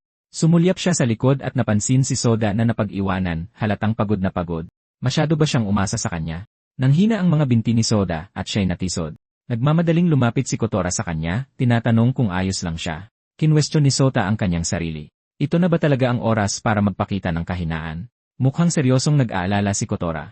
Sa kaloob-looban niya, iniisip niyang sobra na ito. Siguro nga imposible na talaga. Siguro dapat na nilang ipaubaya ang lahat kay Yamato at sa Tenro team. May lakas ng loob si Soda na tumayo roon, pero halatang pagod na siya. Tinanong siya ni Kotora kung bakit niya pinipilit ang sarili kahit na nahihirapan na siya. Malakas na si Soda at madali nilang maipaubaya kay Yamato ang laban.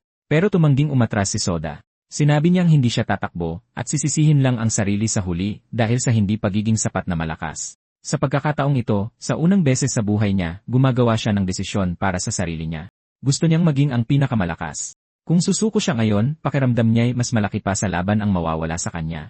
Mawawala ang dahilan niya para magpatuloy at sawa na siyang magsinungaling sa sarili. Alam na alam niyang gusto niyang maabutan si Yamato. Nang marinig ito, naglabas si Kotora ng maliit na bote at ginamit ang kanyang poison alchemy. May ginawa siya agad-agad. Inabot niya ito kay Sota na halos mabitawan ito sa gulat. Ang inumin ay kayang magpalabas ng natatagong kapangyarihan at palakasin ang katawan, pero sa maikling panahon lang, at may side effects, sabi ni Kotora. Tinitigan talaga ni Soda ang maliit na bote, huminga ng bahagya at pinag-isipan ito. Iinumin niya ba o hindi? Habang si Yamato ay patuloy na tumatalo sa mga kalaban, iniulat ni Yusei sa telepono na nasuri na ang katakom, wala nang natirang boss sa loob na nangangahulugang nakatakas na ito papunta sa syudad. Ang tanging magagawa na lang ngayon ay pigilan ang mas marami pang kalaban na lumabas sa gate. Bago pa nila matapos ang tawag, isang malaking ogre ang lumitaw sa harap ni Yamato. Inisip ni Yamato na baka yon na ang boss. Kung ganoon, madali lang itong talunin. Tapos bigla na lang may sumugod na dumaan sa kanya. Nanlaki ang mga mata ni Yamato. Si Soda pala. Sinuntok niya ng kanyang nag-aapoy na kamao diretsyo sa mukha ng ogre. Salamat kay Kotora, lumakas ang kapangyarihan ni Soda. Hindi makapaniwala si Kotora. Nagpasalamat sa kanya ang bida natin. Ininom niya pala ang potion kahit hindi alam ang mga side effect. Agad na tumalab ang pampalakas, pinuno ang kanyang katawan ng lakas. Sumugod agad si Soda. Walang nagawa si Kotora kundi palakasin ang loob niya para magpatuloy. Tumilapon ang ogre at bumagsak sa lupa ng walang malay. Napatingin si Yamato ng may tunay na pagkamangha. Isa pang malaking kalaban ang lumitaw sa kanilang harapan. Humakbang si Soda, naglalagablab ang apoy mula sa kanyang katawan. Tumingin siya kay Yamato at nagsalita ng may buong determinasyon. Gaano man kalayo si Yamato, hindi siya susuko. Patuloy niya itong hahabulin. Isa pang malaking kalaban ang biglang sumulpot. Napabuntong hininga na lang si Yamato. Pest! Tapos may napansin siya. May kakaiba kay Soda. Walang tigil na bumubuhos ang kapangyarihan mula sa kanya. Dahan-dahang nag-iba ang kulay ng kanyang mga mata at naging matingkad na dilaw kahel. Sumabog ang apoy sa paligid ng kanyang katawan, mailap at mahirap baliwalain. Ipinaliwanag ni Yamato na ang malaking ogre sa harap nila ang boss mula sa gate, ang siyang nagsimula ng buong pananakop. Ang sinumang kalaban na nakatakas papunta sa tunay na mundo ay mananatili roon kahit mapatay pa ang boss, kaya hindi matatapos ang lahat sa pagpatay lang dito. Gayunpaman, nang makita kung gaano kaseryoso si Soda, tinanong ni Yamato kung gusto niyang siya na ang humarap sa boss. Hindi nag-atubili si Soda. Pumayag siya kaagad. Naniniwala si Yamato na kaya niya, pero mananatili siyang alerto, handang sumaklolo kung lumala ang sitwasyon. At sa isang iglap nawala si Yamato. Tumalon siya sa mga gusali ng napakabilis kaya agad siyang nawala sa paningin ni Soda. Ngayon, nakasalalay na talaga ang lahat kay Soda. Huminga siya ng malalim at nag-focus. Ipinagkatiwala sa kanya ang laban na ito. Itinaas ng ogre ang malaki nitong sandata at ibinagsak ito ng buong lakas. Halos hindi nakaiwas si Soda, pero may naramdaman siyang mali. Nasa ibang antas ang depensa ng ogre. Simple lang ang plano. Lumapit, tanggalin ang balance nito, at tapusin gamit ang Hellfire. Sumugod si Soda ng walang pag-aalinlangan. Sunod-sunod siyang sumuntok, nag-aalab ang apoy sa bawat tama, pero hindi ito gumana. Sa halip, mas lalo lang nagalit ang ogre. Umungol ang ogre at sinuntok si Soda, na tumama diretsyo sa pader. Sobrang lakas ng tama kaya umubo ng kaunting dugo si Soda nang bumagsak. Samantala, ang ogre ay walang kahit isang galos. Doon niya napagtanto. Hindi tinatabla ng apoy ang ogre. Nakatayo lang ito na parang walang epekto ang kanyang mga atake. Ang kanyang apoy, ang bagay na pinaka-inaasahan niya, ay halos walang nagawang pinsala. Mas nayanig siya doon kaysa sa suntok. Kaya itong stun ng kidlat, sigurado, pero iba ang pag-stun sa pagpatay dito. Nag-isip si Soda kung ano ang susunod na gagawin. Tapos may naalala siya, isang bagay na sinabi sa kanya noon ng Fireball Spirit. Huwag kang umasa lang sa kapangyarihan ng iyong ama. Malakas ang apoy, pero hindi lahat ay nasusunog, sabi ng Fireball. Sinubukan ni Soda na mga atwiran na alam na niya yon, pero tinanong ng Fireball, sigurado ka ba talaga? Pinagalitan siya nito. Hindi porket malakas siya ay pwede na siyang sumugod ng basta-basta. May itinuro sa kanya ang Fireball na isang huling galaw para sa mga ganitong pagkakataon. Noong una, nasabik siya sa ideya, pero naalala niya ang babala. Hindi ito isang garantisadong teknik, mas para itong isang baka. Kahit ang pinakamalalakas na mandirigma sa mundo ay hindi laging nagagawa ito. Tanging ang isang taong tunay na nakaunawa sa sariling kaluluwa ang makakagamit nito ng maayos. Nainip na si Soda. Ano na ba yung galaw? Isang sipa? Isang suntok? Sabihin mo na lang sa kanya. Ipinaliwanag ng Fireball na hindi mahalaga kung sipa o suntok iyon. Kailangan niya lang ibuhos ang lahat ng kanyang aura sa iisang atake. Nangatwiran siya na palagi naman siyang lumalaban ng buong lakas, pero pinatigil siya ng Fireball. Minsan, ang pagpipigil ay bahagi ng kontrol. Karaniwang natural na dumadaloy ang aura mula sa kaluluwa patungo sa buong katawan. Napakhirap na piliting ipunin ang lahat ng iyon sa iisang punto. Kahit ang mga bihasang mandirigma ay maliit na bahagi lang nito ang kayang ipunin. Pero ang taong tunay na nakaunawa sa kanilang kaluluwa ay kayang kontrolin ng perpekto ang daloy na iyon at maglabas ng higit na mas malakas na kapangyarihan kaysa karaniwan. Mukha itong kahanga-hanga pero kailangan nito ng matinding focus. At sa isang laban kung saan ang isang pagkakamali ay maaaring mga hulugan ng kamatayan, halos imposible ang ganoong katinding pag-focus. Nasa gitna talaga ng labanan si Soda. Paano siya kalmadong makakapag-focus ngayon?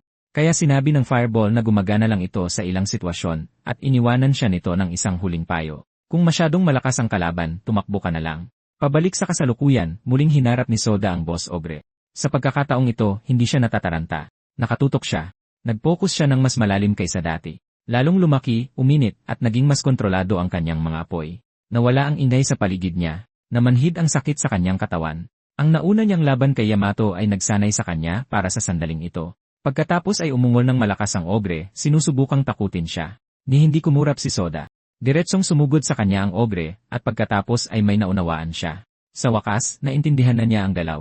Pinagliyab ni Soda ang kanyang mga apoy at sumugod. Tumalon siya ng mataas at nagpakawala ng mas maraming apoy, itinutulak ang kanyang kapangyarihan ng higit pa kaysa dati. Sa pagkakataong ito, iba ang pakiramdam. Diretso niyang pinuntirya ang ulo ng ogre. Kumislap ang birdeng kidlat. Stun. Natigilan ang ogre sa isang iglap na lilito. Ang maliit na pagkakataong iyon lang ang kailangan ni Soda. Tinitigan niya ito ng direkta sa mata. Pagkatapos ay ibinaon niya ang kanyang nag-aapoy na kamao diretsyo sa mukha nito gamit ang lahat ng kanyang lakas habang tumatama ang suntok. Umalinggaw sa kanyang isipan ang pangalan ng atake. Soul Blast. Sumabog ang apoy mula sa kanyang kamao, mas malaki kaysa sa anumang nagawa niya dati. Napakalakas ng impact, nagpatalsik sa ogre sa kabilang dulo ng labanan. Sa wakas ay lumapag na si Soda sa lupa. Tumagos ng malalim ang apoy at tuluyang nilamon ang higante. Bumagsak ito at hindi na nakabangon. Dahan-dahang itinaas ni Soda ang kanyang kamay, hinal na hinal, ipinagdiriwang ang panalo. Nararamdaman niya, papalapit na siya sa antas ni Yamato. Ngunit bigla malakas siyang nahilo. Bumagsak siya sa lupa. Mabilis na nagsimulang mawala ang kanyang lakas. Hindi. Huwag ngayon. Naalala niya ang inuming ibinigay ni Kotora sa kanya at ang babala tungkol sa mga side effect. Kaya ito pala ang kabayaran. Mas maraming ogre ang nagsimulang lumapit, bumubuo ng isang bilog sa paligid niya. Nanghina ang kanyang mga binti. Habang nagsisimulang lumabo ang kanyang paningin, isang ideya ang pumasok sa kanyang isip. Ganito na lang ba talaga ito magtatapos? Sa ibang lugar, tumingala si Yamato sa isang matayog na gusali, iniisip na magiging perpekto itong palatandaan. Tumalon siya sa kalangitan upang pagmasdan ang napakagandang skyline. Habang lumalapag siya sa tuktok ng isang gusali, tinawag niya si Goto. Nagulat si Goto na natapos na ng Squad 2 ang pag-seal sa mga kaaway sa loob ng 5 kilometrong radius mula sa Tor. Ganoon din ang iniulat ng Squad 1. Pinasalamatan siya ng Chief Commander. Handa na siyang magsimula. Nang handa na ang lahat, nagpakawala si Yamato ng asul, malaapoy na enerhiya sa paligid ng kanyang katawan. Kumalat ito sa kanya, nilamon ang buong gusali, at pagkatapos ay ang buong lugar. Pabalik kay Soda, na ngayon ay napapaligiran ng isang grupo ng galit na mga ogre. Wala nang oras para isipin kung ano ang susunod. Kailangan niya lang kumilos, hindi para manalo, kundi para mabuhay. Walang sukuan sa lugar na tulad nito. Pinilit niyang tumayo, naghahanda para sa mga atake ng mga ogre. Biglang may sumabog na asul na kislap, kinuryente ang lahat ng ogre ng sabay-sabay. Anong klaseng atake yon? Tapos ay naisip niya. Siguradong kapangyarihan iyon ni Yamato. Nakatayo si Yamato sa tuktok ng gusali, kamao ay nakataas, asul na aura ang bumubuhos mula sa kanya. Sakop ng enerhiya ang buong 5 kilometrong radius. Inamin ni Yamato na medyo matagal itong gawin. Pagkatapos ay sinabi niya sugpuin.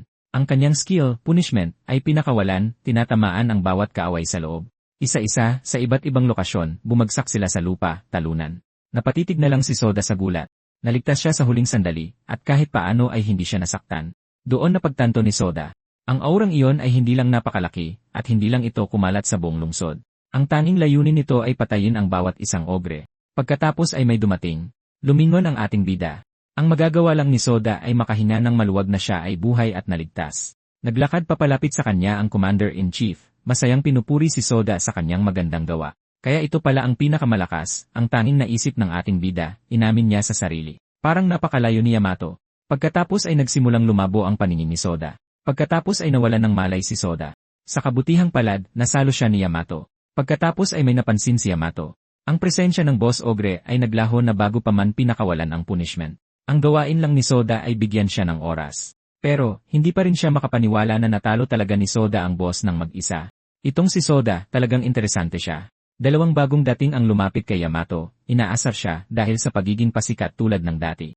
Sila ay si Kakeru Amami, ang kapitan ng unang squad ng Tenro, at si Karin Sawaragi, ang vice-kapitan ng unang squad. Nagbiro si Kakeru na baka makatanggap si Yamato ng reklamo mula sa asosasyon dahil sa pagpapakawala ng kanyang aura sa buong lungsod. Gumanti si Yamato ng sarili niyang pang-aasar. Ang pagiging mambobola ay trabaho ni Kakeru sa pagkakaalam niya. Sobrang saya ng hepe. Nakapagpasikat siya at nakahanap ng isang promising na bagong miyembro. Itinanong ni Kakeru ang pangalan ng bagong lalaki. Siya si Soda Suzaki. Ipinagkatiwala ni Yamato si Soda sa unang squad, sinabihan silang alagaang mabuti ito. Ang hindi alam ni Yamato ay plano na talaga ni Kakeru na i-recruit si Soda. Naalala niya ang ina ni Soda na ngayon ay nakaupo sa kanyang kama, hawak ang isang libro. Ngumiti siya habang tinitingnan ito. Ito ay isang litrato ng pamilya ni Soda kasama si Kakeru. Lumalabas na, ang pagpapalaki kay Soda ay parang isang responsibilidad na nakatadhana na niyang tuparin. Sa training grounds ng headquarters ng Heavenly Wolf, dito nagsasanay ang mga manlalaro kasama ang kanilang mga kasamahan. Magkapares si Tuma at Soda. Seryosong-seryoso ang loko. Ginawa niyang bakal ang buong katawan niya. Pagkatapos ay inasar niya si Soda at sinabihan siya na ang unang gumalaw. Tumango lang ang ating bida. Bigla siyang sumugod, ipinaalala kay Soda na hindi maghihintay ang mga kalaban, kaya kailangan nilang maging handa anumang oras. Sumuntok si Tuma at hindi nakasagot agad si Soda. Tinamaan siya diretso sa ulo. Pinagalitan siya ni Tuma. Masyadong halata ang malaking finisher ni Soda. Ikinatwiran ng ating bida na gumana naman yon noon. Malakas ang tama ng malalaking galaw, pero iniiwan ka nitong walang depensa. Sinabi ni Tuma na kailangan niya ng tamang paghahanda kung gusto niyang gawin ang mga yon. Tutal, ilang araw ngang hindi makagalaw si Soda. Lahat ay sobrang nag-alala sa kanya, marahil dahil sa epekto ng Soul Roar. Tiyak na kailangan niya ng mas maraming oras at pagsasanay. Pagkatapos ay may sumingit sa usapan, sinasabihan silang pareho na seryosohin ang pagsasanay. Walang kamalay-malay na nagtanong ang ating bida kung sino siya. Siya si Karen Sawaragi, ang vice-kapitan ng Squad 1. Nainsulto siya sa tanong. Agad siyang sinabihan ni Karen na huwag maging bastos. Vice-kapitan siya, sa ngalan ng Diyos, at isa lang siyang ordinaryong miyembro ng squad. Halos kaagad, nagsimulang mag-away na parang mga bata sina Tuma at Karen. May kaunting power tripping na nangyayari dito. Nagulat si Soda dito. Napakabata niya, pero vice-kapitan na siya. Magaling siya, inamin ng ating bida. Habang sinusuot ni Tuma ang kanyang damit, ibinaling ni Karen ang kanyang atensyon sa ating bida. Maayos na binati siya ni Soda at binanggit na itinalaga siya sa Squad 1. Alam na ni Karen kung sino siya, ang swerteng lalaki na aksidenteng natalo ang boss at na-recruit. Alam din niya na sikat na conquerors ang mga magulang niya noong panahon nila. Prangka niyang ipinahiwatig na nasa squad lang siya dahil pinayagan ito ng kapitan bilang pabor. Narinig siya ng ibang miyembro. Dahil doon, naging mausisa siya. Bakit pipiliin ng kapitan ang isang tulad niya? Aawain na sana siya ulit ni Tuma pero pinigilan siya ni Soda. Hindi siya nagkakamali, inamin niya. Gayunpaman, naniniwala si Soda na may nakitang potensyal sa kanya ang kapitan. Maaaring hindi pa sapat sa ngayon pero nandoon iyon. Sa pagiging magalang, hiniling niya sa vice-kapitan na gabayan siya ng maayos mula ngayon. Nagulat si Karen dito. Inaasahan niyang magagalit ito, hindi magiging magalang. Dahil sa kanyang ugali, pumayag siyang sanayin ito. Walang babala, iniutos ni Karen ang pagbabago ng lokasyon. Sa isang iglap, ang lugar ay naging isang maaraw at madamong parang bigla silang nasa labas. Binalaan niya si Soda na ang kanyang pagsasanay ay gumagamit ng totoong skills. Kung kinakabahan siya, pwede siyang magpigil muna. Agad na pumayag ang ating bida. Dapat niyang gawin yon. Lalo lang siyang nainis doon. Kaawa-awang piraso ng. Hindi niya gustong saktan ito, pero heto na siya, kinukulit na ang kanyang nerbiyos. Sigurado siyang pagsisisihan ito ni Soda. Inilunsad ni Karen ang kanyang atake, galit ni Gaya. Marahas na yumanig ang lupa. Umangat ang lupa, ikinukulong si Soda sa loob ng isang simboryo. Kinukutya niya ito, tinatanong kung ano ang gagawin niya. Baka umiyak at humingi ng tawad para palabasin siya. Bigla, ang simboryo ng lupa ay sumabog sa apoy. Kumalat ang mga bitak sa lahat ng dako hanggang sa sumambulat si Soda palabas. Gumanti siya ng pang-aasar, sinasabing napakabait ng vice-kapitan para gawan siya ng ganoong kalambot na pader. Natigilan si Karen sa ganting atake, at ngayon ay galit na siya. Umatake siyang muli. Sa pagkakataong ito, naging kumunoy ang lupa. Lumubog ang mga paa ni Soda na parang dahan-dahan siyang nilalamon ng lupa.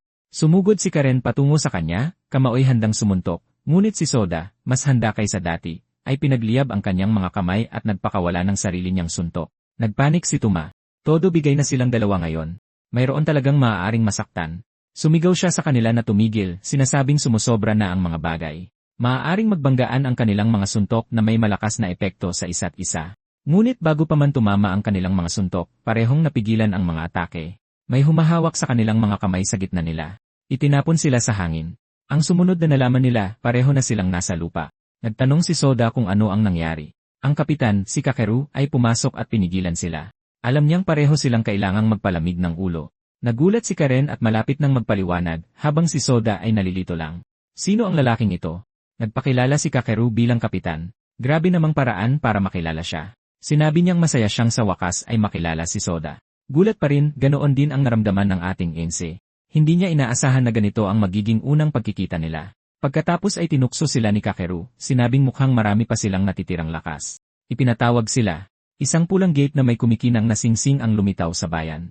Dahan-dahang naglakad sina Sota, Kakeru, at Karin sa isang tahimik na residential area. Paulit-ulit silang tumingin sa paligid, tinitingnan ang mga numero ng bahay, mga kanto, mga bubong, anumang maaaring magpahiwatig ng panganib. Gusto nilang makasigurado na ito ang tamang lugar kung saan iniulat ang pulang gate. Mukhang normal ang kalye, masyadong normal. Nagkamot ng ulo si Karen habang nakatitig sa mga bahay. Inamin niyang nahihirapan siya sa mga residential area. Para sa kanya, lahat ng bahay ay magkakamukha kahit gaano katagal niya itong titigan. Parehong mga bubong, parehong mga bintana, parehong mga bakod. Maliligaw siya sa loob ng 5 minuto kung iwanang mag-isa. Bahagya lang tumawa si Kakeru. Sinabi niyang maganda nga na maaga silang dumating. Kung nahuli sila ng dating at nagsimula ng lumabas ang mga kalaban mula sa gate, grabe ang magiging pinsala sa mga sibilyan, at walang may gusto niyon sa kanilang konsensya. Siyempre, kinakabahang sumang-ayon si Karen. Pagkatapos ay tinanong ng ating AC kung nandoon ba ang kapitan noong nakaraang pagsalakay. Sumagot ng ang kapitan. Habang patuloy silang naglalakad, kaswal na nabanggit ni Sota ang lalaking kasama niya kanina, si Ichijo Kotora. Sinabi niyang sumali sa Heavenly Wolf Group si Kotora. Bahagyang nagbago ang kanilang mga ekspresyon. Ibinahagi ng kapitan na nabanggit ito sa kanya ng leader ng Squad 7. Tahimik na napabuntong hininga si Karen at bumulong na naawa siya para sa kanya. Ang ma-assign sa grupong iyon ay hindi isang bagay na dapat ipagdiwang. Mukhang naguguluhan si Sota. Direkta niyang tinanong kung ano ang problema sa Squad 7. Bago pa man makasagot ang sinuman sa kanila, biglang itinaas ni Kakeru ang isang kamay. Nagbago ang hangin sa kanilang harapan. Parang binubuksan ang mismong espasyo. At pagkatapos ay lumitaw ang pulang gate. Tahimik itong nakatayo sa pagitan ng mga bahay, kumikinang na may nakakatakot na pulang ilaw. Pagkatapos ay may napansin silang iba. May isa pang team na nakatayo na sa harap ng gate. Itinagilid ni Soda ang kanyang ulo, hindi lubos na nauunawaan kung bakit napakahalaga nito. Kalmadong ipinaliwanag ni Kakeru na naroon sila sa kahilingan ng asosasyon. Ang kabilang team ay malamang na tinawag ng mga lokal na residente. Nangyayari iyon minsan kapag nagpanik ang mga sibilyan at kinontak kung sino man ang una nilang maabot. Isang payat na lalaki ang humakbang pasulong habang naninigarilyo. Nagpakilala siya bilang si Masatoshi Nishina, kapitan ng Team Orion. Magalang na nagpakilala si Kakeru bilang kapitan ng Heavenly Wolf Squad 1. Agad ang naging reaksyon ng Team Orion. Nagulat ang ilan sa kanilang mga miyembro. Nagbulungan sila sa isa't isa, malinaw na nakikilala ang pangalan. Lahat ay nag-react maliban kay Nishina. Halos hindi nagbago ang kanyang ekspresyon. Sinimulang ipaliwanag ni Kakeru na naroon sila para imbestigahan ang gate sa ngalan ng asosasyon, ngunit pinutol siya ni Nishina at walang ganang sinabihan silang umalis. Agad na naningkit ang mga mata ni Karen.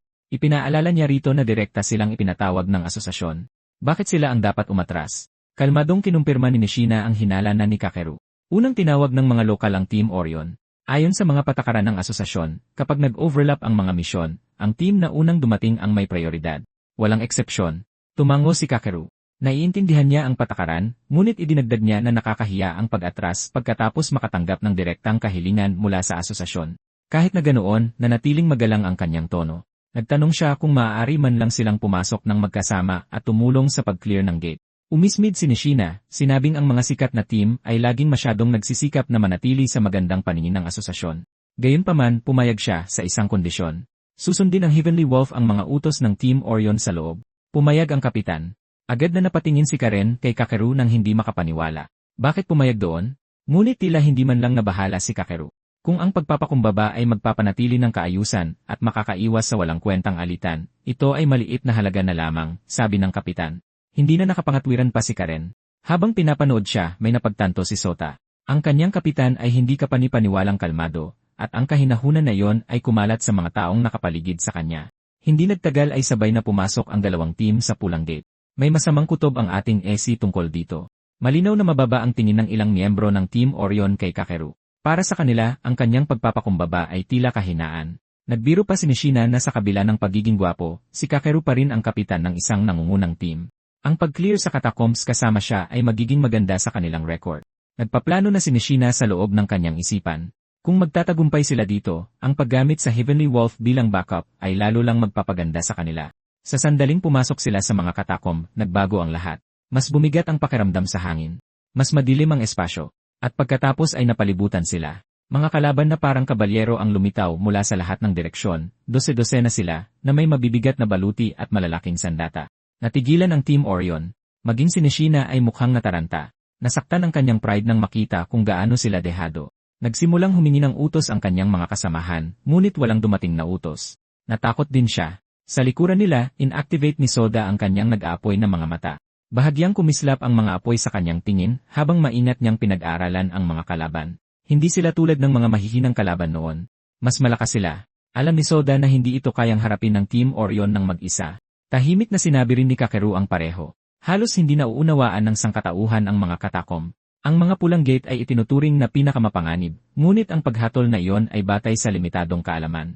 Kung ganito kalakas na kalaban ang sumalubong sa kanila sa bungad, ibig sabihin ay kakaiba ang gate na ito. Isang knight ang biglang gumalaw papalapit sa isang miyembro ng Team Orion. Natigilan ang miyembro ng team. Lubos siyang nilamon ng takot. Hindi gumalaw ang kanyang mga binti. Para kay Karin, tila katawa-tawa ito. Ang laki ng tiwala nila sa sarili kanina, pero ngayon ay nagkakawatak-watak na sila. Hindi nag-atubili si Soda. Sumugod siya, may nag-aalab na apoy mula sa kanyang kamao. Ibinagsak niya ang nag-aapoy na suntok diretsyo sa knight. Pinigilan ang talim ilang pulgada na lang mula sa natigilang miyembro ng team. Ang isang galaw na iyon ay nakuha ang atensyon ng mga kalaban sa paligid. Tinanong ni Soda ang miyembro ng Orion kung ayos lang siya. Mukhang naiinis si Karin sa ginawa niya. Sinabi ni Kakeru na parang kumilos si Soda nang hindi man lang nag-isip. Gusto niyang maging pinakamalakas na mananakop, dagdag niya, at nangangahulugan iyon na isa na hindi hahayaang mamatay ang sinuman. Natigilan si Karin. Parang imposible, isang pangarap na napakalaki para sa isang tao. Pero hindi umaatras si Soda. Inatake niya ang mga natitirang knight sa kanyang harapan. Mas matindi ang tama ng kaisipang iyon kina Kakeru at Karin kaysa sa inaasahan. Tinanong ng kapitan si Karin mismo, ano na ang layunin mo ngayon? Habang patuloy na lumalaban si Soda, umiiwas sa kaliwat kanan habang nagpapakawala ng nag-aapoy na suntok, may naramdamang umusbong sa kalooban ni Karin. Para ba maging mas malakas kaysa sa mga kasabayan niya? Tanong ng kapitan, ano ba talaga ang gusto niya? Ang malampasan ng ibang mga team. Lumalaban din ang Team Orion, ginagawa ang lahat para manatili sa kanilang pwesto. Pagkatapos ay may naalala si Karin, isang katawang walang buhay, isang taong hindi niya nailigtas noong bata pa siya. Naalala niyang nakatayo lang siya doon na walang magawa. Iyon ang dahilan kung bakit siya naging isang mananakop. Hindi para sa katayuan, hindi para sa papuri, kundi para hindi na niya muling maramdaman ang pagiging walang magawa. Napuno ng galit ang kanyang dibdib, galit sa sarili, dahil sa paglimot. Nang may isang kalaban na pumuslit sa likod ni Soda, nakataas ang talim. Agad kumilos si Karin. Isang matulis na bato ang biglang sumulpot mula sa lupa. Bumagsak ang kanyang atake na may napakalakas na puwersa. Tinamaan ang knight sa tagiliran nito bago pa man ito makakilos. Lumingon si Soda para tumingin. Mahigpit niyang ikinuyom ang kanyang mga kamao. Hindi niya hahayaang may mamatay. Hindi na muli. Galit siya sa sarili dahil sa pagkalimot kung sino siya matapos magsumikap na lumakas. Tahimik na napangiti si Kakeru habang pinapanood silang dalawa na lumaban ng may apoy sa kanilang mga mata. Sa wakas, nag-aalab na sa layunin ang kanyang team.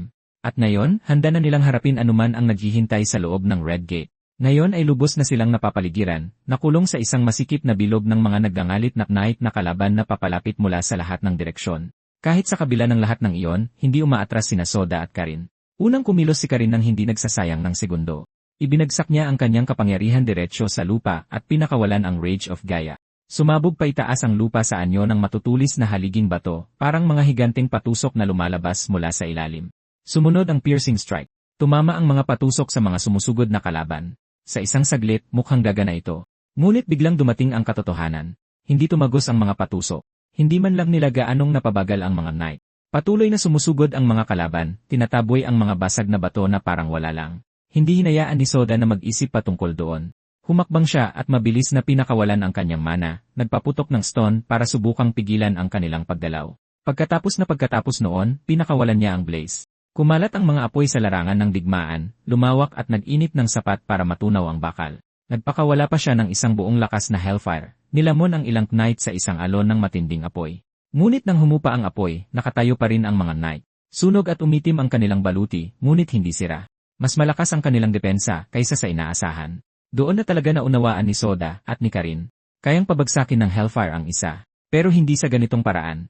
Hindi kung ganito karami ang sabay-sabay na sumusugod. Kung patuloy na gagamitin ni Soda ang ganoong karaming mana, maubusan siya bago pa man sila makalapit sa pagkapanalo. Habang patuloy na sumusugod ang mga knight, pinaningkita ni Soda ang kanyang mga mata at tumingin sa likod ng hanay sa unahan. At doon niya nakita ito. Sa likod ng lahat ng mga sundalo ay nakatayo ang isang napakalaking knight, mas mataas kaysa sa iba. Halos hindi ito gumagalaw, ngunit ang presensya pa lang nito ay tila mabigat, na parang dinudurog ang hangin sa paligid. Malinaw na iba ito sa lahat. Nakita rin ito ni Karin at agad nalaman kung ano ito. Ang boss. Kapansin-pansin ito sa sandaling mapansin mo. Mabilis na sinabi ni Karin kay Soda na itutok ang lahat sa iisang target na iyon. Walang pag-aatubili. Kung mapapabagsak nila ang boss, baka gumuho ang iba o kahit man lang mawala ng koordinasyon. Pareho silang nagsimulang mag-ipon ng lakas para sa isang malaking atake. End restate. Blaze. Humigot sila ng mana hanggat kaya nila, sinisiksik ito, itinataya ang lahat sa isang malinis na tama. Bago pa man nila ito pakawalan, dahan-dahang itinaas ng boss knight ang espada nito. Kasabay nito, ilang sundalo ang sumugod sa harap nito at nagkabit-kabit, bumuo ng isang matibay na pader na panangga sa tamang tiyempo. Ang pinagsamang atake ni Soda at Karin ay dumiretso sa hanay ng mga panangga. Malakas at makapangyarihan ang pagsabog, ngunit ang boss sa likod nila ay hindi man lang nagalusan. Pagkatapos ay itinuro ng boss ang espada nito pasulong. Malinaw na isa itong senyas. Agad na tumugon ang mga sundalo at sabay-sabay na sumugod ng perpektong magkakasabay. Doon na ito naunawaan. Ang mga kalaban na ito ay hindi lang basta mga halimaw. Organisado sila. Sumusunod sila sa utos. Iisa ang kanilang kilos. Hindi ito isang kawan. Isa itong hukbo. Sa gilid, nakayuko si Nishina, natigilan habang pinapanood ang lahat na gumuho. Nagbubulungan siya sa sarili, nagtataka kung bakit lumalaban pa rin ang team ni Kakeru sa halip na tumakbo habang may pagkakataon pa sila. Hindi niya napansin si Kakeru na nakatayo sa likuran niya. Kalmadong sinabi ni Kakeru na lumalaban sila dahil alam nila kung ano ang mangyayari kapag tumakbo sila. Dalawa sa mga kasamahan ni Nishina ang sumigaw sa kanya, kitang-kita ang gulat sa kanilang mga mukha. Sinabihan nila siyang umatras, tumawag ng tulong, at iwan na ito sa Heavenly Wolf. Nanahimik si Nishina sandali tapos umiling siya. Kung tatakbo sila, anong susunod na mangyayari? Kapag nakalusot ang hukbong ito, hindi lang basta-bastang tao ang mamamatay. Ito ay ang kanilang bayan, kanilang mga tahanan, at kanilang mga pamilya. Dahil sa isipin iyon, may nagbago sa loob niya. Tumayo siya ng tuwid at sumigaw na hindi nila kailangang manalo sa lahat ng bagay dito. Kailangan lang nilang mabuhay at protektahan ang lugar na ito. Sapat na yon. Agad na kumilos ang Team Orion. Sa pagkakataong ito, wala nang pag-aalinlangan. Sumugod sila at pumagit na sa hukbo ng kalaban at sa Heavenly Wolf. Lumaban sila kasama sina Soda at Karin, direktang nakipagsagupaan sa mga kabalyero. Tumama ang mga espada sa baluti, lumilipad ang mga kislap sa bawat tama. Sumabog ang mga kapangyarihan sa paligid nila, niyayanig ang lupa at pinupuno ang hangin ng init at shockwaves. Nagmasid si Kakeru sa malayo, pero kahit na ganoon ay hindi pa rin ito sapat.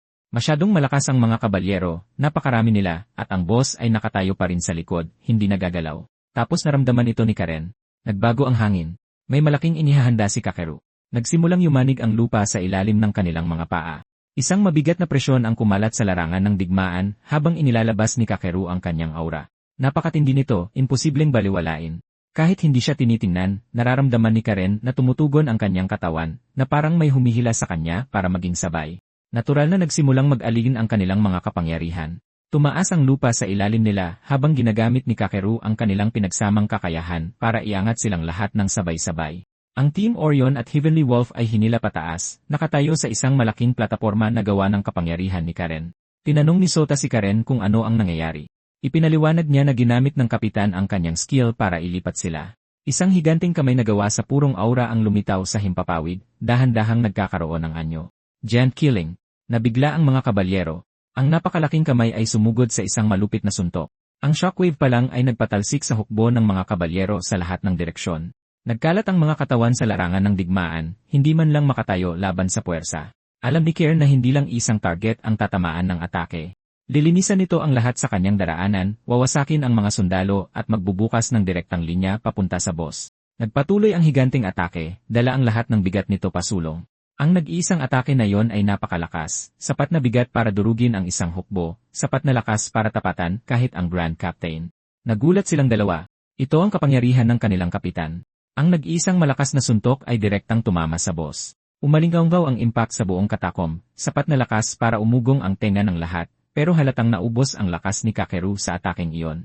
Umaagos ang pawis sa kanyang mukha, at ang kanyang mga balikat ay tumataas at bumababa habang sinusubukang habulin ang kanyang hininga. Sa isang saglit, lumipad ang kanyang isip pabalik sa kanyang mga araw ng pagsasanay. Naalala niyang ginamit ang parehong skill laban sa isang matibay na pader. Noon, ang lamat na ginawa niya ay mas maliit, magaspang, at hindi pantay, walang-wala kumpara sa ginawa niya ngayon. Gayunpaman, tinitigan ng kanyang mentor ang pinsala, tapos sa kanya na halatang humanga. Binati siya nito sa paggising ng kanyang skill. Pagod din si Kakeru noong araw na yon, pero wala siyang pakialam sa sakit. Masaya lang siyang makita ang mapagmataas na tingin sa mukha ng kanyang mentor, masaya na may naniniwala sa kanya. Ang kanyang mentor, ang ama ni Soda, ay nagpatong ng kamay sa kanyang balikat at sinabing magaling ang ginawa niya. Ang paraan ng pagkakasabi niya ay parang isang mapagmataas na ama na pinupuri ang kanyang anak. Pabalik sa kasalukuyan, mga palakpak ang humila sa kanya mula sa alaala na yon. Malakas na naghihiyawan ang kanyang team. Hindi makapaniwala si Soda. Ang galing ng skill na yon. Halos pinuksan nito ang buong hukbo sa isang galaw. Pero nagkibit balikat lang si Kakeru na parang hindi ito big deal. Sinabi niya na ang kanyang ipinagmamalaki ay isang mapanirang skill lang. Purong lakas, walang daya, walang matalinong mekanismo, purong lakas lang. Idinagdag pa niya na kumpara sa mga kakayahan ni Karen o mga teknik ni Mr. Keiichiro, ang sarili niyang skill ay hindi flexible at maaaring maging abala minsan. Napatigil doon si Soda.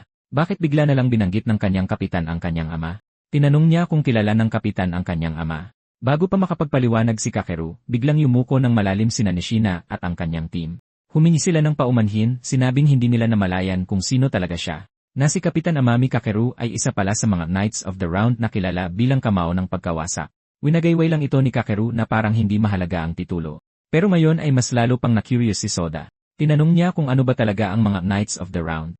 Sumingit si Karen, sinabing hindi ito isang bagay na alam ng karamihan. Ipinaliwanag niya na ang Knights of the Round ang unang opisyal na team na binuo sa Japan. Ginamit sila kalaunan ng Player Association bilang modelo para sa kasalukuyang sistema ng team. Marami sa kanilang mga miyembro ang naging matataas na ranggong ehekutibo upang ipasa ang kanilang kaalaman sa susunod na henerasyon. Idinagdag ni Kakeru na may mga exception. Ang ilan, tulad niya, ay sumali na lang sa mga bagong team. Ang iba naman, tulad ng ama ni Soda, ay piniling magtrabaho bilang mga mersenaryo. Mas lalong ikinagulat iyon ni Soda. Magkasama sa isang team ang kanyang ama at ang kanyang kapitan. Ngumiti si Kakeru at sinabing mas malalim pa roon ang ugnayan. Ang ama ni Soda ang kanyang naging mentor, ang tumulong sa kanya na maging isang player, ang nagbigay sa kanya ng pagkakataon. Samantala, sa gusali ng Player Association, sa loob ng opisina ni Chairman Ryunosuke Bandu, tensyonado ang kapaligiran. Nakaupo si Bandu sa likod ng kanyang mesa na may sigarilyo sa pagitan ng kanyang mga daliri, dahan-dahang tumataas ang usok sa hangin. Sa tapat niya ay nakaupo si Yusei at Yamato. Pinag-uusapan nila si Sota dahil alam na ng chairman na sumali na ang anak ni Kichiro sa squad ni Kakeru. Bigla, dinurog ni Bandu ang kanyang sigarilyo sa ashtray. Agad na nagbago ang kanyang mood. Sinabi niyang palalampasin nila ang mga iligal na ginawa ng bata, kabilang ang pagpasok sa mga katakomb ng walang pahintulot. Nagpasalamat si Yusei at nangakong ayusin nila ng maayos si Soda, habang si Yamato ay kaswal na humihigop ng kanyang juice. Sumigaw ang chairman. Anong klaseng ugali yan? Sinigawan niya ang chief. Si Yamato, na walang pagpipilian, ay sarkastikong nagpasalamat sa kanya. Agad na humingi ng paumanhin si Yusei sa chairman at nangako na ayusin nila ni Kakeru ang mga bagay-bagay mamaya. Pagkatapos ay kaswal na idinagdag ni Yamato na dahil dating kasamahan nila ang ama ni Soda, natural lang na tulungan ang kanyang anak. Hindi dapat umakto ang chairman na parang may utang na loob si Soda sa kanya para doon. Dahil doon, nawala ng pasensya si Bandu. Pinaalalahanan niya si Yamato na siya pa rin ang chairman ng asosasyon at hindi maaaring gumawa ng desisyon base sa personal na damdamin, pero biglang nagbago ang ekspresyon niya. May napansin siya kay Yamato, sa paraan ng kanyang pagkilos, sa paraan ng kanyang pagsasalita. Unti-unting nagiging katulad niya si Yamato. Ipinaliwanag ng chairman na lumalakas ang impluensya ng Tenro dahil sa lakas, at ang ganoong klaseng kapangyarihan ay nagiging delikado ang padalos-dalos na pagkilos. Kailangang maintindihan ni Yamato ang kanyang posisyon. May ilang nagsisimula ng magtanim ng sama ng loob sa kanya. Inamin ni Yamato na maaari siyang maging mayabang at dominante, Pero sinabi niyang hindi niya kailanman nakalimutan ang responsibilidad na kaakibat ng kapangyarihan.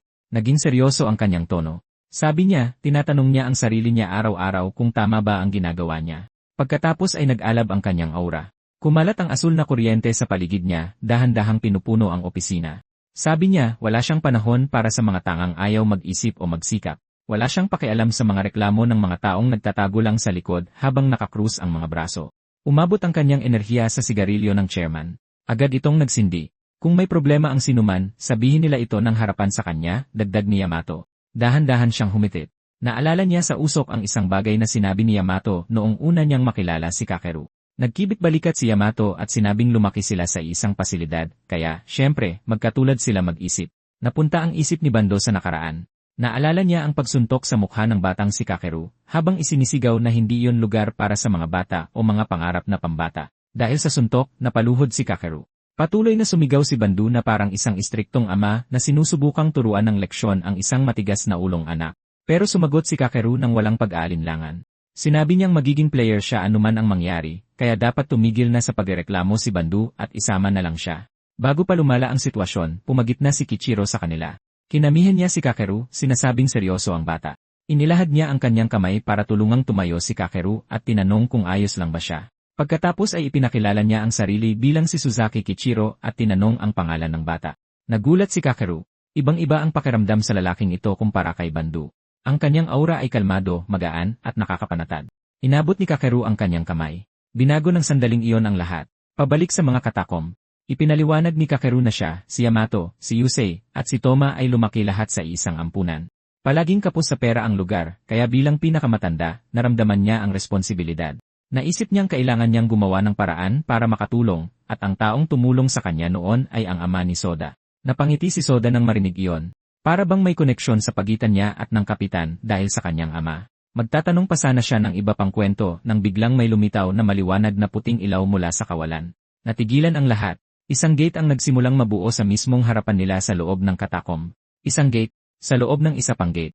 Posible ba yon? Hindi iyon isang bagay na dapat mangyari. Wala sa kanila ang nakaintindi agad sa nangyari. Nakatayo lang doon si Karen at Soda na nakatitig dito, tulalang-tulala. Mabilis na tumingin si Soda sa kanyang kapitan, umaasang may sasabihin ito, kahit ano na magpapadali para maintindihan ang sitwasyon. Pero si Kakeru ay nakatitig na sa gate ng tahimik. Naging seryoso ang kanyang ekspresyon, halos malayo ang tingin. Sa paraan ng pagtingin niya rito, malinaw na hindi ito ganap na bago para sa kanya. Isang alaala ang lumitaw sa kanyang isipan. Ang unang beses na nakakita siya ng isang gate na lumitaw sa loob ng isang katakom. Noon, nakatayo siya sa tabi ni Keiichiro. Wala sa kanila ang nakaalam kung ano ang naghihintay sa kabilang panig.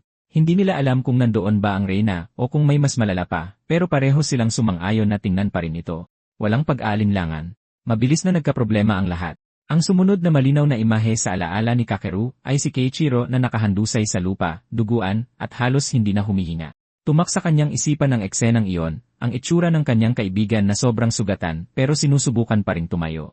Ang nag-aalalang boses ni Karen ang nagpabalik sa kanya sa kasalukuyan pero nakapagdesisyon na si Kakeru. Sinabi niyang imbestigahan niyang mag-isa ang gate at kailangang tumawag agad ni Karin at Sota ng backup. Pareho silang nakatitig lang sa kanya, gulat na gulat. Ang kapitan nila ang humihingi ng tulong. Iyon pa lang ay nagpapakita na kung gaano kaseryoso ito. Mahinahon ngunit matatag na ipinaliwanag ni Kakeru na hindi normal ang sitwasyong ito. Dahil ito ay hindi pangkaraniwan, hindi nila ito maaaring ituring na isang ordinaryong misyon. Kailangan nila ng suporta sa lalong madaling panahon. Humarang si Karen sa kanya at hinarangan ang kanyang daan. Nanginginig ang kanyang boses, pero ang kanyang mga mata ay hindi. Pinaalalahanan niya ito na siya ang vice captain ng unang squad. Hindi siya pwedeng basta na lang tumalikod at tumakbo. Nakatayo silang anim sa mismong harapan ng gate. Idinagdag ni Karen na hindi na siya bata. Gusto niyang lumaban sa tabi niya bilang isang player, hindi para protektahan lang mula sa gilid. Tumingin naman si Kakeru kay Soda. Nilunok ni Soda ang kanyang takot at sinabing gusto rin niyang sumama. Agad na sumeryoso ang ekspresyon ni Kakeru. Tumanggi siya. Ayaw niyang maranasan ni Soda ang parehong bangungot na pinagdaanan niya noon. Hindi na intindihan ni Soda. Noon humakbang pasulong si Nishina at ang kanyang team. Nag-alok si Nishina na ang kanyang team na lang ang tatawag ng backup.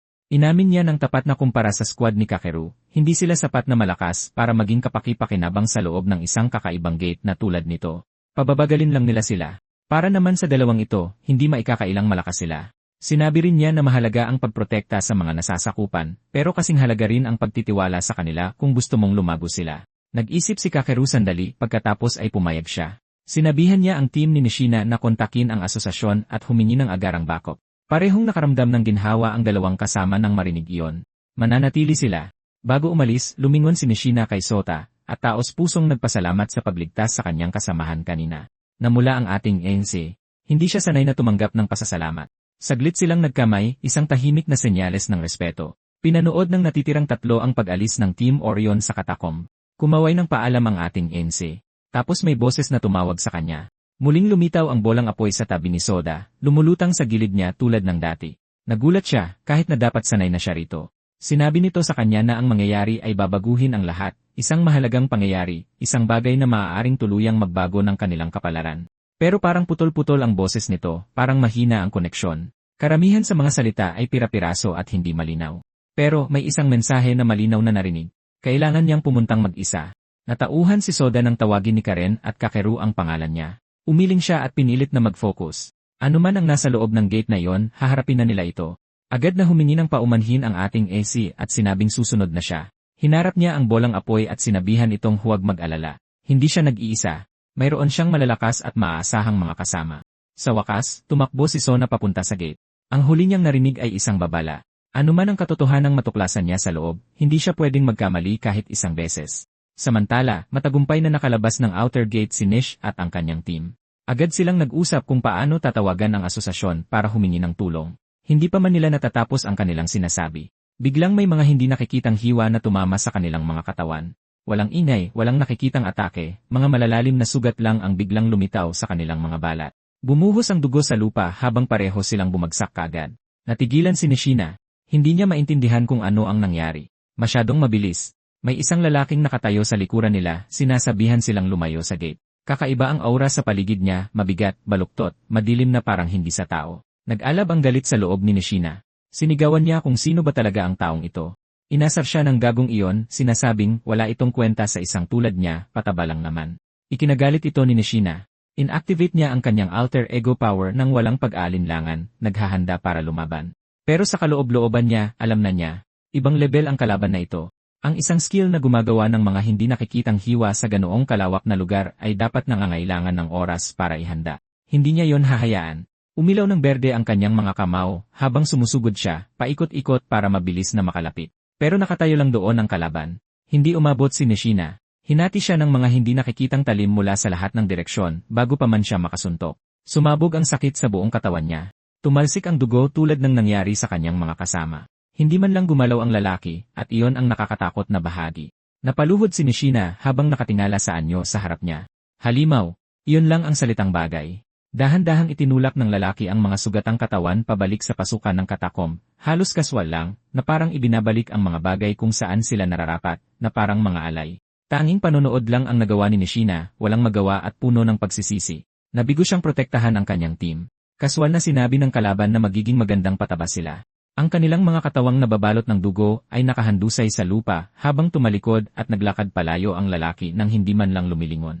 Pagpasok nila sa gate, isang kakaibang katahimikan ang sumalubong sa kanila. Hindi lang ito tahimik, mabigat sa pakiramdam. Walang mga kalaban na nakikita, walang galaw, walang ingay maliban sa kanilang mga yapak. Agad itong itinuro ni Karen. Sobrang tahimik ng lugar. Sumang-ayon ang kapitan pero hindi sila pwedeng maging kampante. Nagboluntaryo siyang scout ang lugar, tinitingnan ang bawat sulok at daanan. Bago umalis, sinabi niya sa kanila na manatiling alerto at bantayan ang lahat sa paligid nila. Pero hindi maalis ni Karen ang kaba sa kanyang dibdib. Masama ang kutob niya sa lugar na parang may nagmamasid sa kanila. Tinawag niya ang pangalan ni Soda dahil mukha na naman itong wala sa sarili at hindi niya ito itinanggi. Inamin niya na hindi siya ganap na nakatuon sa kanilang ginagawa. Kumunot ang noo ni Karen. Literal na walang anuman sa paligid nila. Ano kaya ang posibleng nakakagambala sa kanya? Nag-alinlangan si Soda sandali. Sa totoo lang, meron. Sa buong panahong ito, tahimik niyang ginagamit ang kanyang nag-aapoy na mga mata. At ang nakikita niya ay hindi kawalan, kundi mga kaluluwa. Mayroong hindi mabilang na mga kaluluwa na gumagala sa paligid nila sa loob ng mga katakom. Nang sabihin niya yon ng malakas, natigilan si Karen. Ang buong lugar na ito ay puno ng mga multo sa buong panahon. Hindi sigurado si Soda kung pareho lang ba talaga ang mga kaluluwa at multo, pero malapit na rin doon. Tinanong ni Karen kung nakakita na siya ng ganito dati. Tumango si Soda. Nakakita na siya ng mga kaluluwa dati, sa paligid ng eskwelahan, sa ibang lugar, kahit noong isang araw. Pero hindi ganito. Hindi sila ganoon karami. Ipinaliwanag niya na karaniwan, ang mga kaluluwang nakikita niya ay malinaw na mukhang tao, parang mga normal na tao na see-through lang, tulad noong nakita niya ang kanyang ama. Sa pagkakataong ito, napakarami nila kaya parang nakakalula. Naisip ni Soda kung may ibig sabihin ba ito. Tapos napansin niya ang isang kaluluwa na direktang nakatingin sa kanila. Nang walang gaanong pag-isip, binati ito ni Soda. Nabigla si Karen. Akala niya ay kinakausap siya nito. Nilinaw ng ating NC na kinakausap niya ang isang kaluluwa. Mukhang nagulat ang kaluluwa. May isang taong nakakakita sa kanya. Agad na humingi ng paumanhin ang kaluluwa sa pananakot sa kanila at kabadong ipinakilala ang sarili bilang si Utsugi. Habang mas kalmado siyang nagsasalita, unti-unting luminaw ang kanyang malabong anyo, bumubuo ng isang maayos na mukha at katawan ng tao. Ipinaliwanag ni Utsugi na sinundan niya sila dahil narinig niya si Soda na nakikipagtalo sa kanyang kapitan kanina. Sinubukan alalahanin ni Soda ang sandaling iyon. Yung bahagi na sinubukan silang ilayo ng kapitan sa panganib. Bumalik ang isang alaala, si Kapitan Kakeru na nagsasabi sa kanila na tumawag ng backup habang siya na lang ang bahala sa lahat. Sinabi ni Utsuki na may katulad na nangyari sa kanya dati. Noong nag-explore sila ng kanyang team sa mga katakom, napasabak sila sa matinding panganib. Sinabihan siya ng mga kasamahan niya na umalis at kumuha ng tulong, kaya naghiwalay sila. Umalis siyang mag-isa habang magkakasama ang natira. Pero hindi dumating sa oras ang tulong, at hindi rin nakaligtas ang mga kasamahan niya. Kahit na mapapabagal niya sila, sana ay nanatili na lang siya. Sa pag-alala pa lang nito ay nanghina na siya. Pinagsisihan niya ng higit sa lahat ang pag-iwan sa kanila. Kung naging mas matapang lang sana siya, tulad ni Sota, baka naging iba ang kinahinatnan. Habang nagsasalita si Utsugi, inuulit ni Sota ang lahat kay Karen para maintindihan nito. Lumambot ang ekspresyon ni Karen, tapos malumanay siyang nagtanong kung may magagawa ba sila para tulungan siya. Napakurap si Sota sa gulat. Ipinaliwanag ni Karen na baka matulungan nila siyang magpatuloy sa kabilang buhay para makapagpahinga na siya ng maayos. Hindi napigilan ni Sota na mapangiti dahil doon. Kahit na isang kaluluwa lang si Utsugi, ayaw ni Karen na iwan siyang naiipit sa isang lugar na tulad nito. Tinanong naman ni Soda si Utsugi kung ano ang pinakamalaki niyang pinagsisisihan. Sinabi ni Utsugi na marami siyang pinagsisihan, pero kung pipili siya ng isa, sana raw ay nakita ng mga tao ang kanyang skill na ginagamit. Gusto niya itong gamitin sa isang totoong laban kahit isang beses lang. Gusto niyang magkaroon ito ng kabuluhan. Tinanong ni Sota kung ano ang tawag sa skill. Island, sabi ni Utsugi. Ipinaliwanag ni Sota kay Karen na hinahayaan ng skill ang isang tao na ibahagi sa iba kung ano mismo ang nakikita niya. Naisip ni Karen na mas kapaki-pakinabang ito para sa pag-espiya o teamwork, hindi sa direktang labanan. Tapos napansin niyang kinakausap na naman ni Soda ang sarili niya at sinabihan siyang tumigil dahil nakakalito. Humingi ng paumanhin si Soda at sinabing iniisip niya lang kung gaano kagaling talaga ang skill. Nagulat pareho sina Karen at Utsugi. Magaling? Talaga? Umiti si Soda at ipapaliwanag na sana kung bakit. Pero nag-iba ang eksena. Sa mas malalim na bahagi, nakatayo si Kapitan Kakeru sa harap ng isang malaking gate. Mahigpit niyang ikinuyom ang kanyang mga kamao. Kamukhang-kamukha nito ang gate kanina. At iisa lang ang ibig sabihin yon. Isang malaking kalaban na parang kabalyero ang biglang lumitaw sa likuran niya, pero hindi nagpanik si Kakeru.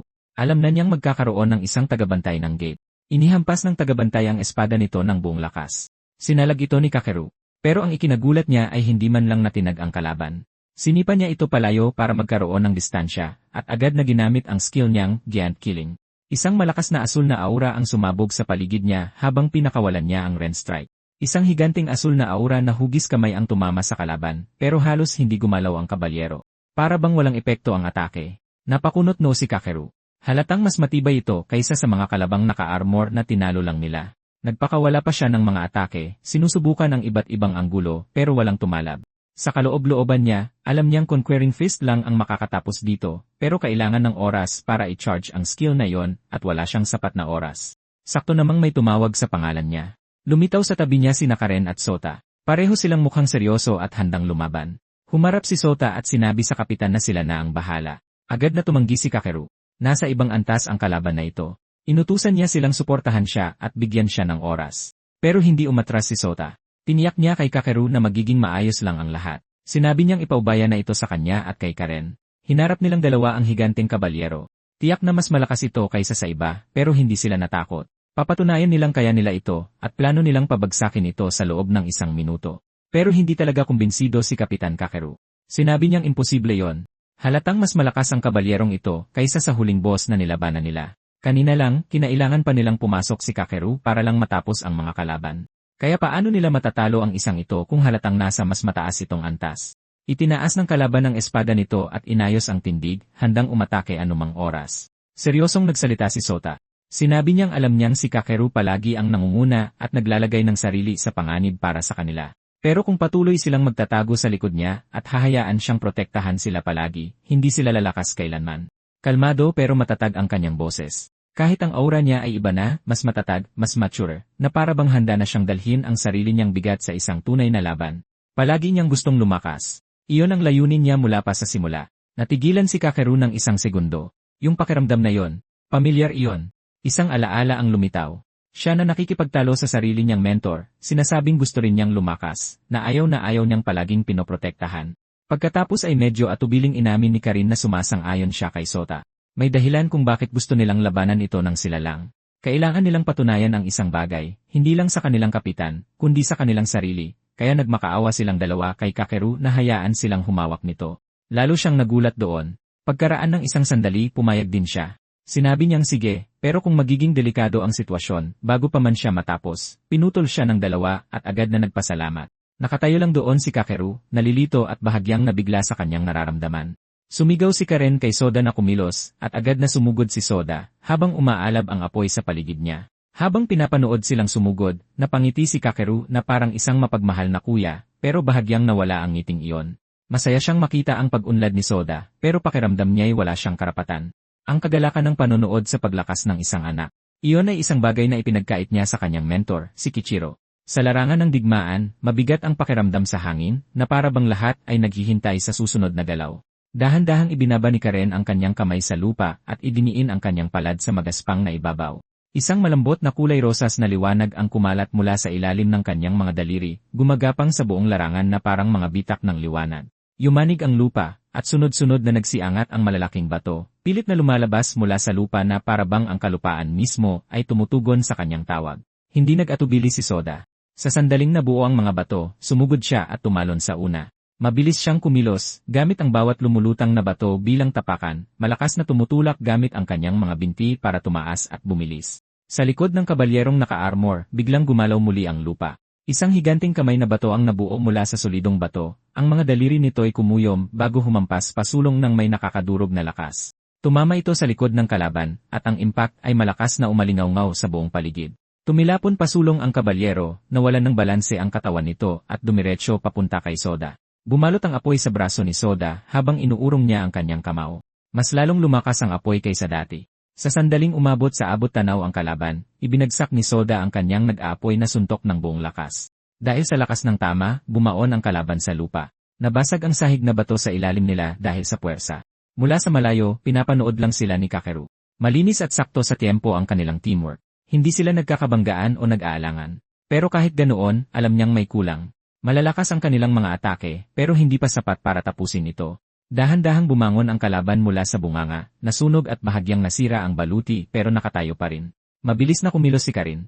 Ibinagsak niya ulit ang kamay sa lupa, at makapal na bato ang pumulupot sa mga binti ng kalaban na parang mabibigat na kadena. Humigpit ang bato, ikinulong ang mga paa nito at pinigilan itong humakbang pasulong. Soda, matatag niyang tawag. Tuminala ang halimaw. Sa isang iglap, lumitaw ulit si Soda sa harap ng kalaban, naglalagablab ang apoy sa paligid ng kanyang katawan. Kasabay nito, bumuo si Karin ng malalaking kamaong bato sa likod ng kalaban. Sabay silang umatake, at wala nang nagawa ang kalaban kundi hintayin ang tama. Pinanatili ni Soda ang pressure mula sa harap, nagpapakawala ng mabibigat na suntok na balot sa apoy na nag-iwan ng mga sunog sa baluti, habang bumagsak naman sa likod nito ang kamaong bato ni Karin. Ngunit umungol ang kabalyero at pilit na pinalaya ang mga binti nito, winasak ang bitag na bato sa paligid ng kanyang mga paa. Nagkalat ang mga piraso ng bato sa lahat ng dako, habang muli itong nakatayo. Walang sinayang na segundo, itinaas nito ang kanyang espada at iwinasiwa sa isang malawak at nakamamatay na arko diretsyo kay Soda. Bago pa siya maabot ng talim, isang makapal na pader ng bato ang biglang umangat sa pagitan nila.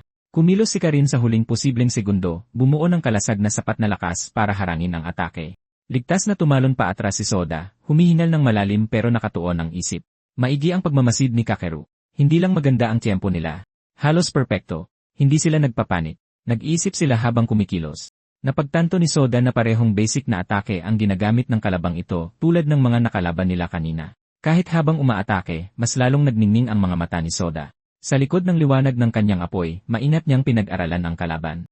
Napansin niya ang pattern ng mga kilos nito, ang paraan ng paglipat ng bigat bago humampas, ang paraan ng pagsalo ng baluti nito sa mga tama. At nakita niya ito. Sa kaibuturan ng baluti, nakatago sa ilalim ng mga patong ng depensa, may isang maliit na kahinaan sa kaluluwa nito. Bahagya itong kumikinang malapit sa dibdib nito, malapit sa kung saan karaniwang naroon ang puso. Ngunit nang pagtuunan niya ito ng pansin, bahagyang gumalaw sa gilid ang weak spot. Hindi ito nakapirmi. Gumagalaw ito. Kailangan nating puntiryahin ng maigi, bulong ni Soda. Bigla, isang matulis na batong sibat ang sumulpot mula sa lupa sa likod ng kalaban at tumagos sa balikat nito. Napunit ng puwersa ang buong braso nito, na bumagsak sa lupa na may malakas na kalabog ng metal. Sinabi ni Karin na si Soda ang nakakita sa weak spot. Nakatayo siya ilang metro ang layo, nakadikit pa rin ang isang kamay sa ibabaw ng bato. Mukha siyang kalmado, halos relax, na parang hindi man lang siya nahihirapan. Dahil sa island ni Utsugi, nakikita niya kung ano mismo ang nakikita ni Soda. Hindi na invisible sa kanya ang weak spot. Sandaling na natiling nakatayo si Soda, umuungal ang apoy sa paligid niya, naghihintay ng tamang senyas. Naunang kumilos si Karin. Hinawakan niya ang lupa, at ang buhangin mula sa sirang larangan ng laban ay umangat sa hangin. Sabi niya, isa lang daw siyang simpleng dalaga. Ang spotlight, syempre, iiwan niya sa bida. Marahas na pinalibutan ng buhangin ang kalaban, tinatakpan ang paningin nito at sinisira ang balanse. Humampas ng walang tingin ang kalabang kabalyero, hindi makakita ng malinaw sa makapal na alikabok. Sa gitna ng kaguluhan, sumugod si Soda. Lalong lumakas ang kanyang apoy, bumabalot sa kanyang katawan na parang baluti. Nang makalapit siya, bumitaw siya ng malakas na sigaw, spirit roar, at isinuntok ang kamao ng buong lakas. Tumagos ang kanyang nag-aapoy na suntok diretsyo sa weak spot sa dibdib nito. Sa isang segundo, tumahimik ang lahat. Pagkatapos ay sumabog ang apoy mula sa loob ng baluti. Kumalat ang mga bitak sa katawan nito habang tinutupok ito ng apoy mula sa loob. Napasuray-suray ang kabalyero, hindi na kayang panatilihing buo ang sarili. Dahan-dahang humupa ang buhangin habang bumagsak sa lupa ang kalaban, nasunog, wasak. Halos 1 minuto lang ang itinagal ng buong laban, pero parang mas matagal. Mula sa gilid, hindi makapaniwalang nakatingin si Utsugi sa kung gaano ito kabilis at kalinis. Lumingon si Soda sa kanya, humihingal ng malalim pero nakangiti ng may pagmamalaki. Nagawa mo, sabi niya. Pagkatapos ay inilahad niya ang kanyang kamao para sa isang fist bump. Kung wala ang kanyang skill, hindi nila yon magagawa. Bahagyang nangilid ang luha sa mga mata ni Utsugi, habang humakbang siya pasulong at nakipag-fist bump sa kanya. Sa kauna-unahang pagkakataon, nakagawa ng tunay na pagbabago sa laban ang kanyang kapangyarihan. Isang asul na screen ang biglang lumitaw sa harap nila, marahang kumikinang sa hangin. Nagpakita ito ng isang mensahe. Ang pagsisisi ni Utsugi Nozomi ay nalutas na. Kondisyon para makumpleto. Ang skill ay dapat gamitin sa laban. Pagkatapos ay lumitaw ang isa pang linya. Namana ang skill. Island. Epekto. Nagbibigay daan na maibahagi ang paningin sa iba. Bahagyang tumawa si Utsugi, mukhang gumaan ang pakiramdam kaysa dati. Una siyang nagpasalamat kay Soda, sinabing hindi niya malulutas ang kanyang pagsisisi kung wala siya. Pagkatapos ay lumingon siya kina Kapitan Kakeru at Karin at nagpasalamat din sa kanila. Sa sandaling na-activate ang skill, may nagbago. Nakikita na nila siya ngayon, hindi lang nararamdaman, kundi talagang nakikitang nakatayo roon. Napakurap sa gulat si Kakeru. Napatitig si Karin ng 1 segundo bago bumigkas ng isang tahimik na o. Sa totoo lang, inamin ni Karin na noong una niyang narinig ang tungkol sa ilan, inakala niyang mahirap itong gamitin sa totoong laban. Mukha itong kapaki-pakinabang sa papel, pero tila mahirap paganahin sa laban. Pero ginabayan siya ni Utsugi sa buong oras. Malinaw siyang nagpaliwanag at nanatiling kalmado. Dahil doon, nakalaban siya ng maayos. Sinabi niya sa kanya na talagang nagpapasalamat siya. Marahang umiti si Utsugi. Sinabi niyang masaya lang siyang makita sila sa huling pagkakataon ng ganito. Masaya rin ang ating NC. Ngunit pagkatapos ay naging seryoso ang kanyang ekspresyon. Nagbabala siya na mula nang pumasok siya sa gate kanina, masama na ang kutob niya. Nalito sila doon. Anong masamang kutob? Anong gate ang tinutukoy niya? Nagpatuloy si Utsugi, sinasabing parang mawawala siya sa kanyang sarili. Na kung magtatagal siya sa lugar na ito, matutulad siya sa ibang mga kaluluwang gumagala rito. Hindi katulad niya ang mga kaluluwang iyon. Pakiramdam nila'y walang laman, walang buhay, na parang may nawala na sa loob nila. Bago siya maglaho, sinabihan niya silang mag-ingat. Pagkatapos, walang anumang madramang epekto, unti-unting naglaho ang kanyang kaluluwa. Tahimik na nakatayo ang tatlo doon. Ano nga ba ang ibig sabihin ng mawala sa sarili? Pagtataka ni Soda. Iyon kaya ang dahilan kung bakit hindi sumama sa kanila ang fireball kanina. Maaari kayang may kaugnayan ito. Bumuntong hininga si Karin at sinabing, sa totoo lang, hindi na sana sila iniwan ni Utsugi ng ganoong kasamang babala sa huli. Maingat niyang tiningnan si Soda at tinanong kung balak ba nitong umatras at bumalik na. Agad namang sinabi ni Soda na hinding-hindi. Bahagya silang parehong natawa. Nagbibiro lang sila kadalasan. Pagkatapos ay tinawag ni Karin si Kapitan Kakeru at sinabing dapat na silang magpatuloy. Walang saysay ang manatili lang dito. Hindi naman mag-explore ang mga katakomb ng kusa. Sa mismong harapan nila ay may nakatayong malaking gintong gate. Humakbang si Kakeru nang walang pag-aalinlangan at ipinatong ang parehong kamay dito. Malakas na umalatiit ang mabibigat na pinto habang itinutulak niya itong buksan. Napakalaki ng silid sa loob. Halos lahat ng nasa loob ay kumikinang na ginto. Ang mga pader, sahig, pati na ang matataas na haliging nakahanay sa mga gilid. May mga sulo na nag-aapoy sa mga pader. Ang mga apoy nito ay sumasalamin sa makikintab na ibabaw at nagbibigay liwanag sa buong lugar na parang isang kakaibang palasyo sa ilalim ng lupa. Bago pa man makapagsalita si Soda o Karin, bumulong si Kakeru na pamilyar ang lugar, na parabang nakita na niya ito dati. Tapos biglang itinuro ni Karin ang unahan at sumigaw na tingnan nila. Nagsimulang pagpawisan ang kapitan.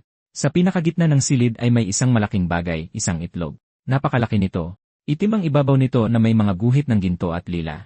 Hindi ito kumikinang ng maliwanag, ngunit nagbibigay ito ng mabigat at masamang pakiramdam na nagpapabigat sa hangin sa paligid nito. Agad na lumingon si Karen kay Soda. Nakikilala mo ba yan? Tanong niya. Ngunit nang tingnan niya ito, natigilan siya. Mukhang takot na takot si Soda, para siyang nakakita ng multo. Nagpigil siya ng hininga. Dahil sa tabi ng itlog, nakikita niya ang isang kaluluwang nagbabantay, at ang kaluluwang iyon ay kamukhang-kamukha ni Kapitan Kakeru. Hindi lang ito kamukha. Kaluluwa ito ni Kapitan Kakeru. Sumigaw si Soda sa sobrang gulat. Isang pagbabalik tanaw. Kaswal na nakikipag-usap si Yamato kay Chairman Ryunosuke Bandu. Seryosong tinanong siya ng chairman kung posible ba talagang makita ang kaluluwa ng isang tao habang buhay pa ito. Tumango si Yamato habang binubuksan ang isang chocolate bar. Sinabi niyang posible. Nakilala niya si Goto, ang vice captain ng second squad. Sigurado siya roon. May pagkakataon pang ang nakita ni Soda ang kaluluwa ni Goto sa catacombs at inakalang patay na si Goto. Kalaunan, kinumpirma nilang kamukhang-kamukha nga nito. Sinabi ng chairman habang kalmadong humihigop ng kape na baka kamukha lang.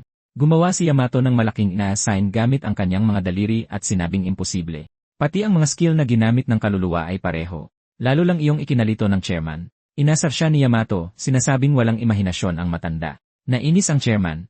Sinuntok ni Yusei ng bahagya si Yamato para patigilin ito sa pagbibiro. Sa paraan ng pagsasalita ni Yamato, mukhang may teorya na siya. Habang nagbubukas siya ng isa pang chocolate bar, inamin niyang meron nga. Sa maikling panahon, nakausap ni Su, palayaw niya kay Soda, ang kaluluwa ni Goto. Perpektong tumugma ang mga kwento sa Goto na buhay ngayon. Parehong alaala, parehong karanasan.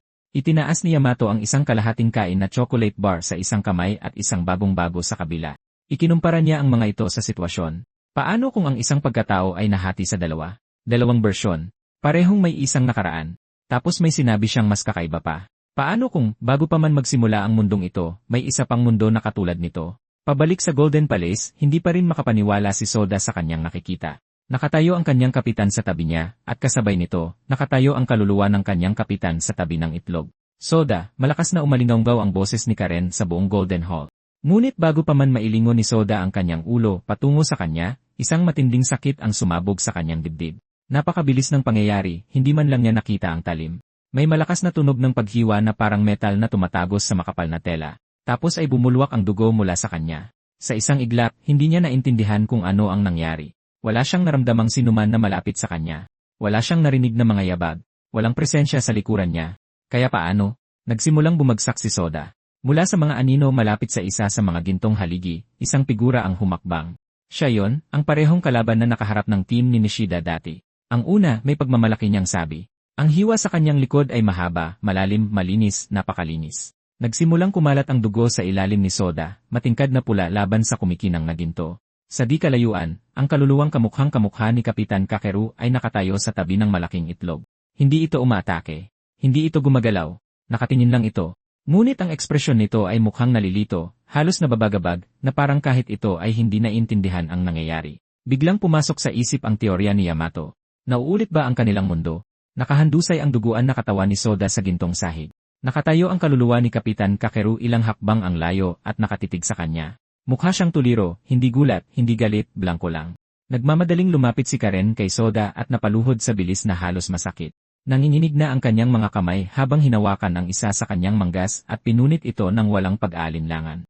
Madiin niyang idiniin ang tela sa malalim na sugat sa dibdib ni Soda. Halos agad na bumakat ang dugo. Sa likod niya, nakatingin lang ang kaluluwa ni Kakeru. Nakatayo siya sa tabi nila, nakatitig sa walang malay na mukha ni Soda habang patuloy ang pag-agos ng dugo mula sa kanya. Tapos bigla, iminulat ni Soda ang kanyang mga mata, pero wala na siya sa gintong sahig. Walang sakit sa kanyang likod, walang dugo. Nasa isang kakaibang espasyo siya na walang laman. Tumingin siya sa kanyang sarili. Walang mga sugat. Walang mga galos. Unti-unting napuno ng pagkalito ang kanyang mukha habang tumingin-tingin siya sa paligid, sinusubukang intindihin kung nasaan siya. Doon niya napansin ang isang taong nakatayo sa harap niya. Si Kapitan Kakeru iyon. O kaya naman kamukhang-kamukha niya ito. Parehong mukha, parehong pangangatawan, parehong presensya, pero may isang pagkakaiba. May takip ang isa sa kanyang mga mata. Agad na nag-alerto si Soda. May kakaiba siyang naramdaman dito. Hindi niya basta-basta matatanggap ito. Sa isang saglit, inakala niyang baka peke ito, isang panlilin lang. Pero kalmadong itinanggi iyon ng lalaki kahit hindi pa siya tinatanong. Sinabi niyang siya ang totoong Amami Kakeru pero hindi ang kilala ni Soda. Galing siya sa nakaraang mundo. Lalo lang nitong ginawang nakakalito ang mga bagay. Nakaraang mundo, ginamit niya ang kanyang nag-aapoy na mga mata at maingat na sinuri ang kaluluwa ng lalaki at ang nakita niya ay nagpalubog sa kanyang puso. Totoo ito. Walang kasinungalingan. Si Kapitan Kakeru nga ito. Ipinaliwanag ng lalaki na umulit ang mundo sa kung anong dahilan na nag-reset ang oras at nabuhay siya sa mundo bago nangyari ang pag-ulit. Nahirapan si Soda na iproseso iyon. Lahat ay parang imposible. Anong pag-ulit? Kailan ito nangyari? Bakit ito nangyari? Walang katuturan. Pero may sinabing hindi inaasahan si Kakeru. Sinabi niyang lumakas si Soda.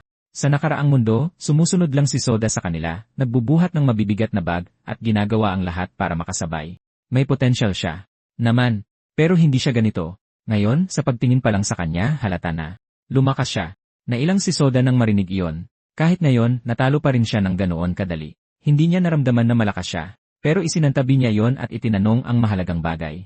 Sa nakaraang mundong iyon, namatay ba siya? Umiling si Kakeru. Hindi namatay si Soda. Ang namatay ay siya. Isang imahe ang biglang nabuo sa isip ni Kakeru. Duguan ang katawan ni Soda sa sahig. Nagpapanik si Karin sa tabi niya, at si Kakeru ay nakatayo sa likod nila na walang ginagawa. May napagtanto si Kakeru sa sandaling iyon. Sa pag-ulit na ito, binigyan siya ng isa pang pagkakataon, pero hindi tulad ni Soda, hindi siya nagbago. Pabalik sa gintong bulwagan. Nakatayo ang kalaban sa harap ng malaking itlog na tinititigan ito na parang isang banal na bagay. Tinawag niya itong banal na kamahalan sa kanyang isip. Maaaring ito na ang pinakamasayang sandali sa buong buhay niya. Nagpasalamat pa siya sa kanyang nakaraang sarili sa pagdala sa kanya rito, at namuo ang mga luha sa kanyang mga mata. Naniniwala siyang ang kanyang mga alaala ay nagdulot ng malaking kapalaran sa kanilang tinatawag na kawalan. Isang alaala ang biglang lumitaw, si Kakeru na nakaluhod sa tabi ng duguan na si Kichiro sa parehong gintong bulwagan, at nakatayo sa itaas nila ang parehong kalaban. Pabalik sa kasalukuyan, habang abala pa ang kalaban sa kanyang kagalakan, isang malaking kamao ang tumama sa kanyang likod. Napakalakas ng suntok kaya tumilapon ang kalaban sa kabilang dulo ng bulwagan at bumangga sa gintong pader, nag-iwan ng malalalim na bitak. Si Kakeru iyon. Nakatayo si Kakeru doon na nanginginig sa galit. Kahit sino ay makakahalata. Kakatapos lang talunin ng kalaban na iyon ang kanyang tauhan nang walang pag-aalinlangan. Hindi alam ni Karen kung anong gagawin. Galit na galit ang kanyang kapitan habang malubhang nagdurugo si Soda. Hindi makasabay ang kanyang isip. Kahit si Soda, na halos walang malay, ay may napagtanto. Ang lakas ng suntok na iyon. Kung isang normal na tao ang tinamaan noon, baka wala nang natira. Pinutol ni kaluluwang Kakeru ang iniisip ni Soda. Hindi pa rin yun sapat. Pabalik sa realidad, nagbago ang lahat sa isang iglap. Biglang napasuray si Kakeru. Isang matalim na hiwa ang tumama sa kanyang mata at agad na bumuhos ang dugo. Matindi ang sakit. Napilitan siyang umatras, napahawak ang kamay sa kanyang mukha. Nanlumo ang puso ni Karen. Ngayon pareho na silang sugatan. Lumitaw ang kalaban sa likod ni Karen na parabang lagi siyang nandoon. Pinagtawanan niya ang sarili niyang atake, sinabing nakakaawa ito, na gusto niya talagang hatiin ang ulo ni Kakeru sa dalawa, pero napilipit ang kanyang kanang kamay kanina. Nagnalit ngipin si Kakeru, pinipigilan ang isang sigaw mula sa matinding sakit sa kanyang mata. Tumanggi siyang bumagsak. Sinabihan siya ng kalaban na tumikom ang bibig. Sinabi niyang siya dapat ang sumisigaw dahil sinira nila ang pinakamagandang sandali ng kanyang buhay. Naglabas siya ng isang maliit na bote. Kahit ngayon, tinawag niya silang mga tambak lang ng dumi. Sabi niya, dapat pa silang magpasalamat na nag-isip pa siya ng matino sa ganoong sitwasyong hindi mapapatawad. Tapos inilabas niya ang kanyang dila at ininom ang buong bote sa isang lagok. Pagkalunok niya sa huling patak, naging matingkad na pula ang kanyang mga mata. Bumuhos ang kapangyarihan sa kanya. Sabi niya, ubos na ang kanyang pasensya. Ang bali niyang kamay ay bumalik sa dati na parang walang nangyari. Nanumpa siyang hihiwain sila, ikakalat ang kanilang mga katawan, at dudurugin sila sa lupa. Kahit duguan, pinilit ni Soda na mag-isip. Talagang baliw ang kalaban na ito. Kailangan niyang tumayo. Kailangan niyang tulungan ang kanyang kapitan. Nang sinubukan niyang gumalaw, pinigilan siya ni Sol Kakeru, sinasabing hindi na kailangang tumulong. Hindi maintindihan ni Soda kung bakit. Sinabi ni Sol Kakeru na kilalang kilala niya ang lalaking iyon dahil siya ang lalaking iyon. Matagal na siyang naghahanap ng lugar kung saan mamamatay, simula nang hayaan niyang mamatay si Keiichiro. Ikinagulat ito ni Sota pagkatapos ay malinaw na niyang inamin ito. Siya ang nagpabaya kay Keiichiro, ang ama ni Sota, na mamatay. Bumigat ang pakiramdam sa walang laman na espasyo. Pagkatapos ay tumingin siya ng diretsyo kay Sota at tahimik na itinatanong ang pinakamahalagang tanong. Gusto mo pa bang iligtas si Amami Kakeru?